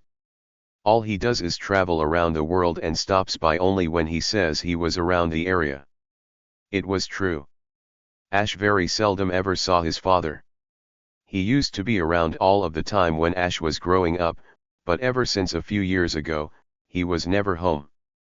What could be so important that he would never come visit his family more often? What kind of father did that? Ash couldn't help but be very bitter about the situation. Red was always a great father back in the day. Ash had vivid memories of the two spending time with each other when he was younger. One day, however, it all changed. His father said he had business to take care of and left, saying it was for the good of his family. Ash and his mom barely saw him after that. His mom seemed to know what the reason was but avoided talking about it. Oh, Ash. Red truly is such a great person. I owe him so much, Yellow told him with her hands clasped. If it wasn't for him, I wouldn't be the person I am today. It was him who taught me how to love Pokemon and use my psychic abilities to help them when we were teenagers. You have psychic abilities? Misty exclaimed. She just had two major blows of information. She didn't know how much more she could take. Yellow was nothing like Sabrina, though. It seemed Ash and Serena weren't fazed by this bit of information, however. She supposed she couldn't blame since they mentioned Yellow was a friend of the family. She and Brock felt out of the loop of everything, sometimes. Yes, I do, Yellow said apologetically. That is the reason I am here visiting Riley, actually. He called me over so we can discuss how psychic and aura powers can complement each other in case the situation ever calls for it. Are you saying that you two sense something bad will happen in the future? Serena asked worriedly. Riley and Yellow glanced at each other before turning back to the group. If one were to happen, it wouldn't be until a very long time from now. I wouldn't worry about it, Yellow told them cheerfully. She had said too much and her and Riley both knew it. Ash stared at them both. They were definitely hiding something and refused to admit what it was. Ash could easily brush it off as them not wanting to worry him with something serious, but he had a slight suspicion it involved him. He didn't know why, though. It was a little weird. Was Aura involved? Your mother came by a few days ago, Riley mentioned, changing the subject. She did. How was she? Ash asked eagerly. He needed what happened when she was over here. She's doing well and told me it was her last day here. She told me that she was on vacation in Cinnabar Island because you paid for her trip to come. That was awfully generous of you considering how first-year Pokemon trainers don't make a whole lot, Riley said suspiciously. Ash gulped. His uncle had always been rather smart on picking up on things. Well, she's my mother. She deserves the best, Ash said, trying to remain neutral. Ash, that trip probably cost you every last penny in your account. Unless you somehow won the Pokemon League in your first few months of being a trainer, you shouldn't have that much money, Riley told him. Ash looked down towards the ground, avoiding eye contact with this uncle. He was afraid Riley would know something was up should this topic be mentioned. He wondered if his mother had mentioned to Riley that Serena, Gary, and he had raided the Sylph Company. Ash, Serena spoke up. Riley is an Aura Guardian and Ms. Yellow has psychic powers. They may be able to help your mother and us. Ash looked towards Serena and nodded his head. She did have a point. I was trying to keep my mother safe from Team Rocket, he replied quietly. Team Rocket? Yellow questioned. Yeah. You see, I've been getting into a lot of trouble with Team Rocket since I started my journey. I'm not doing it intentionally. My friends and I are just always in the wrong place at the wrong time, Ash explained. I get it now, Riley said grimly. They warned you they would come after your family if you got in their way again, and you did. Yes. The strangest thing was their boss said he knew my mom and dad, and knows of me, as well, Ash recalled. You met their leader? Yellow inquired curiously. Yes. Serena and Gary met him, too. It was while we were at Silphco. He said his name was Giovanni. I can't understand how someone like him can exist, Ash said as his fist clenched at the thought of the man. Giovanni? Riley questioned, clearly surprised. Yellow looked a little alarmed, as well. This immediately got Ash's and his friends' attention. Uncle Riley, do you know Giovanni? Ash asked. If it's the one I'm thinking about, I do, Riley replied grimly. Please. You have to tell me what it is that Giovanni knows about my family. Ash pleaded as he went up to his uncle and stood right in front of him. Ash, I'm not the right person to tell you that, Riley replied with a sigh, almost sadly. I have to know. Ash argued, starting to raise his voice a little. He almost felt like shaking his uncle, but that would be very disrespectful. At this, Riley closed his eyes and seemed to concentrate. Everyone stared confusedly at what he was doing. Was he actually using his aura abilities on Ash right now? After a moment, Riley opened his eyes and gave Ash a sympathetic look. Riley couldn't help but pity Ash right now. He had no idea what the significance between his parents and Giovanni held right now. Ash wanted to know so badly, but after reading his aura, Riley determined Ash wouldn't be able to handle the truth if he ever found out. If there is one person to tell you this, Ash, it would be your mother, Delia. Not me, not even Red, Riley said seriously. He then added, even if your mother ever did tell you, I don't think you would be able to handle it. It's hard enough for even your father and I to grasp. Ash cast his eyes downward to the ground again. It seemed like the situation was a lot more serious than he originally thought if his uncle refused to tell him the truth. He didn't fully understand, however. Why did it have to be his mother who would tell him what it is? He had just spent all of his money to get her away from Team Rocket's grasp, and it seemed like it was for a good reason. Ash didn't know if he had the heart to directly ask something like this from his mother, especially if he felt like she was in danger now that she was heading back to Pallet Town. He hoped Team Rocket would have forgotten about him by now. He certainly didn't have enough money to send his mother on another vacation. Ash, look at me, his uncle said to him, coming up with a solution. Ash looked right into Riley's eyes as he continued. I will watch over Delia until this matter with Team Rocket is solved. I will be staying at your house from now on. I will protect her in case Team Rocket tries anything. If this is the same Giovanni that Yellow and I are thinking about, she is in trouble. I know you don't want her to know the danger she is in, but it will be necessary for me to tell her if I'm to protect her. Ash grimaced at the thought of his mom knowing the type of trouble she was in because of him, but even so, Ash felt a huge wave of relief wash over him at his uncle saying that Riley was an Aura Guardian and could probably take on any Team Rocket member if they attempted something. At least now he knew his mother would be in good hands for the time being. In the meantime, I will be trying to get the police involved. Knowing who the true identity of the Team Rocket boss will deal a huge blow to the organization, Yellow said. However, there is not enough evidence yet to know for sure. I'll contact Rose and Blue. They have connections and will no doubt help in this investigation, especially Rose since She is so great at stealth. Ash nodded. Leaf's mother, Rose, was an exceptional Pokemon trainer back in day, and Gary's father, Blue, was the champion of the Kanto region.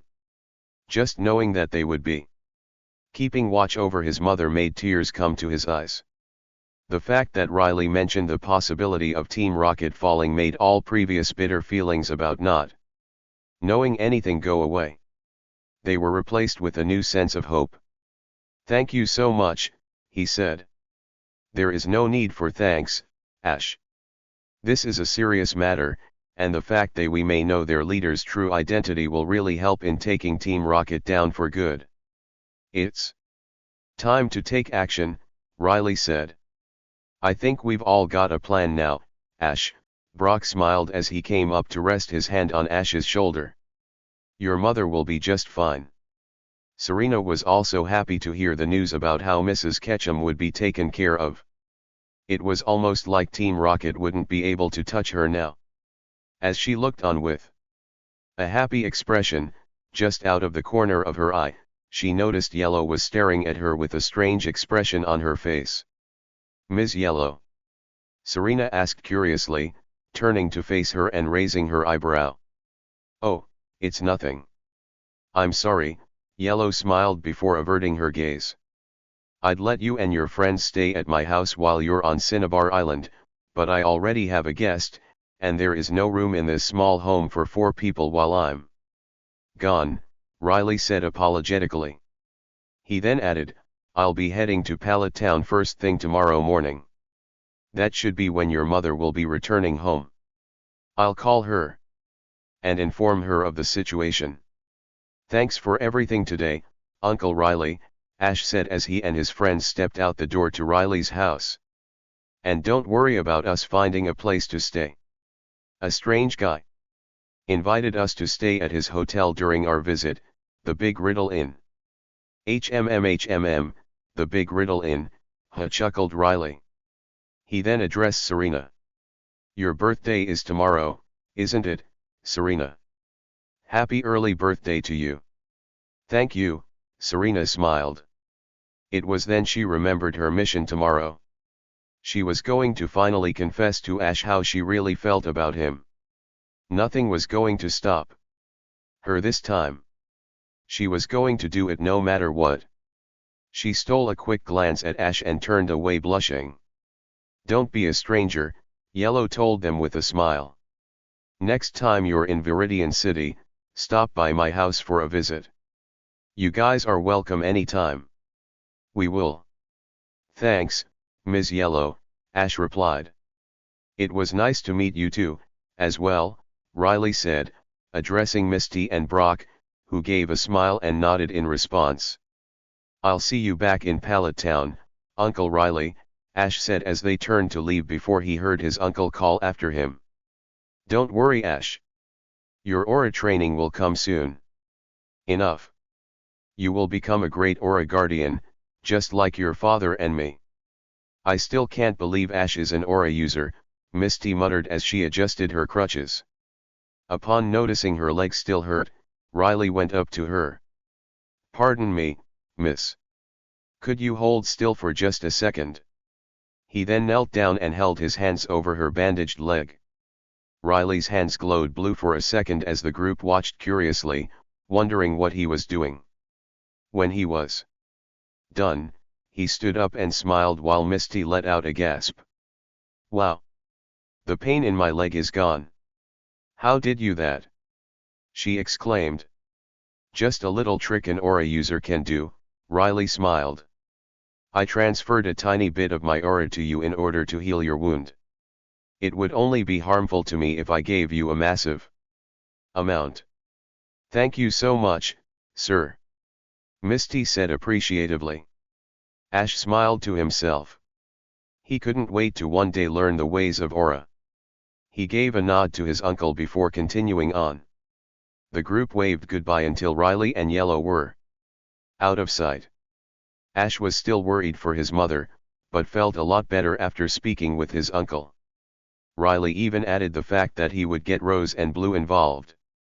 There was No way Team Rocket could stand up to them once they figured things out. He was then snapped out of his thoughts by Brock speaking. I guess we should go on and check to see if our Pokemon fossils are ready. We've been here all afternoon, Brock suggested. I can't wait to see a real live Kabuto and the other fossil Pokemon. Oh. That's right. Ash remembered. I'm going to be the trainer of an Aerodactyl. So Serena, while our fossils are at the lab, have you thought about what you want to do for your birthday? Misty asked her. Serena put on a thoughtful expression at the question. Cinnabar Island had all kinds of attractions, ranging from the beach to the Ferris wheel. They would find something to do. What she really was looking forward to wasn't the presents or fun they would have. It was finally telling Ash how she felt. She was definitely going to do it. Meanwhile, Riley and Yellow were still standing at Riley's doorway staring at the spot where the group had disappeared around the bin. They then felt a presence come up from behind them.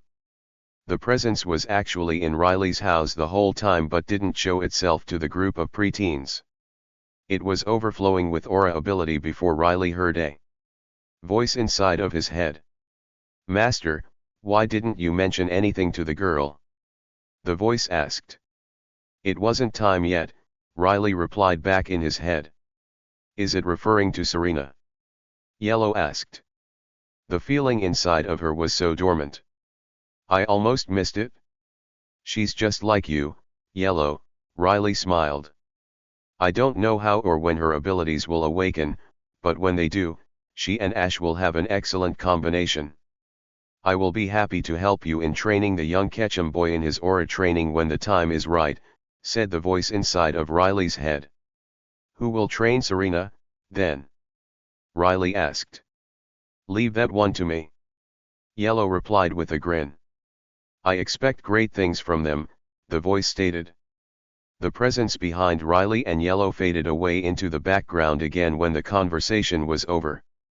The two were by themselves once more, each musing to themselves about Ash, Serena, and the abilities they possessed.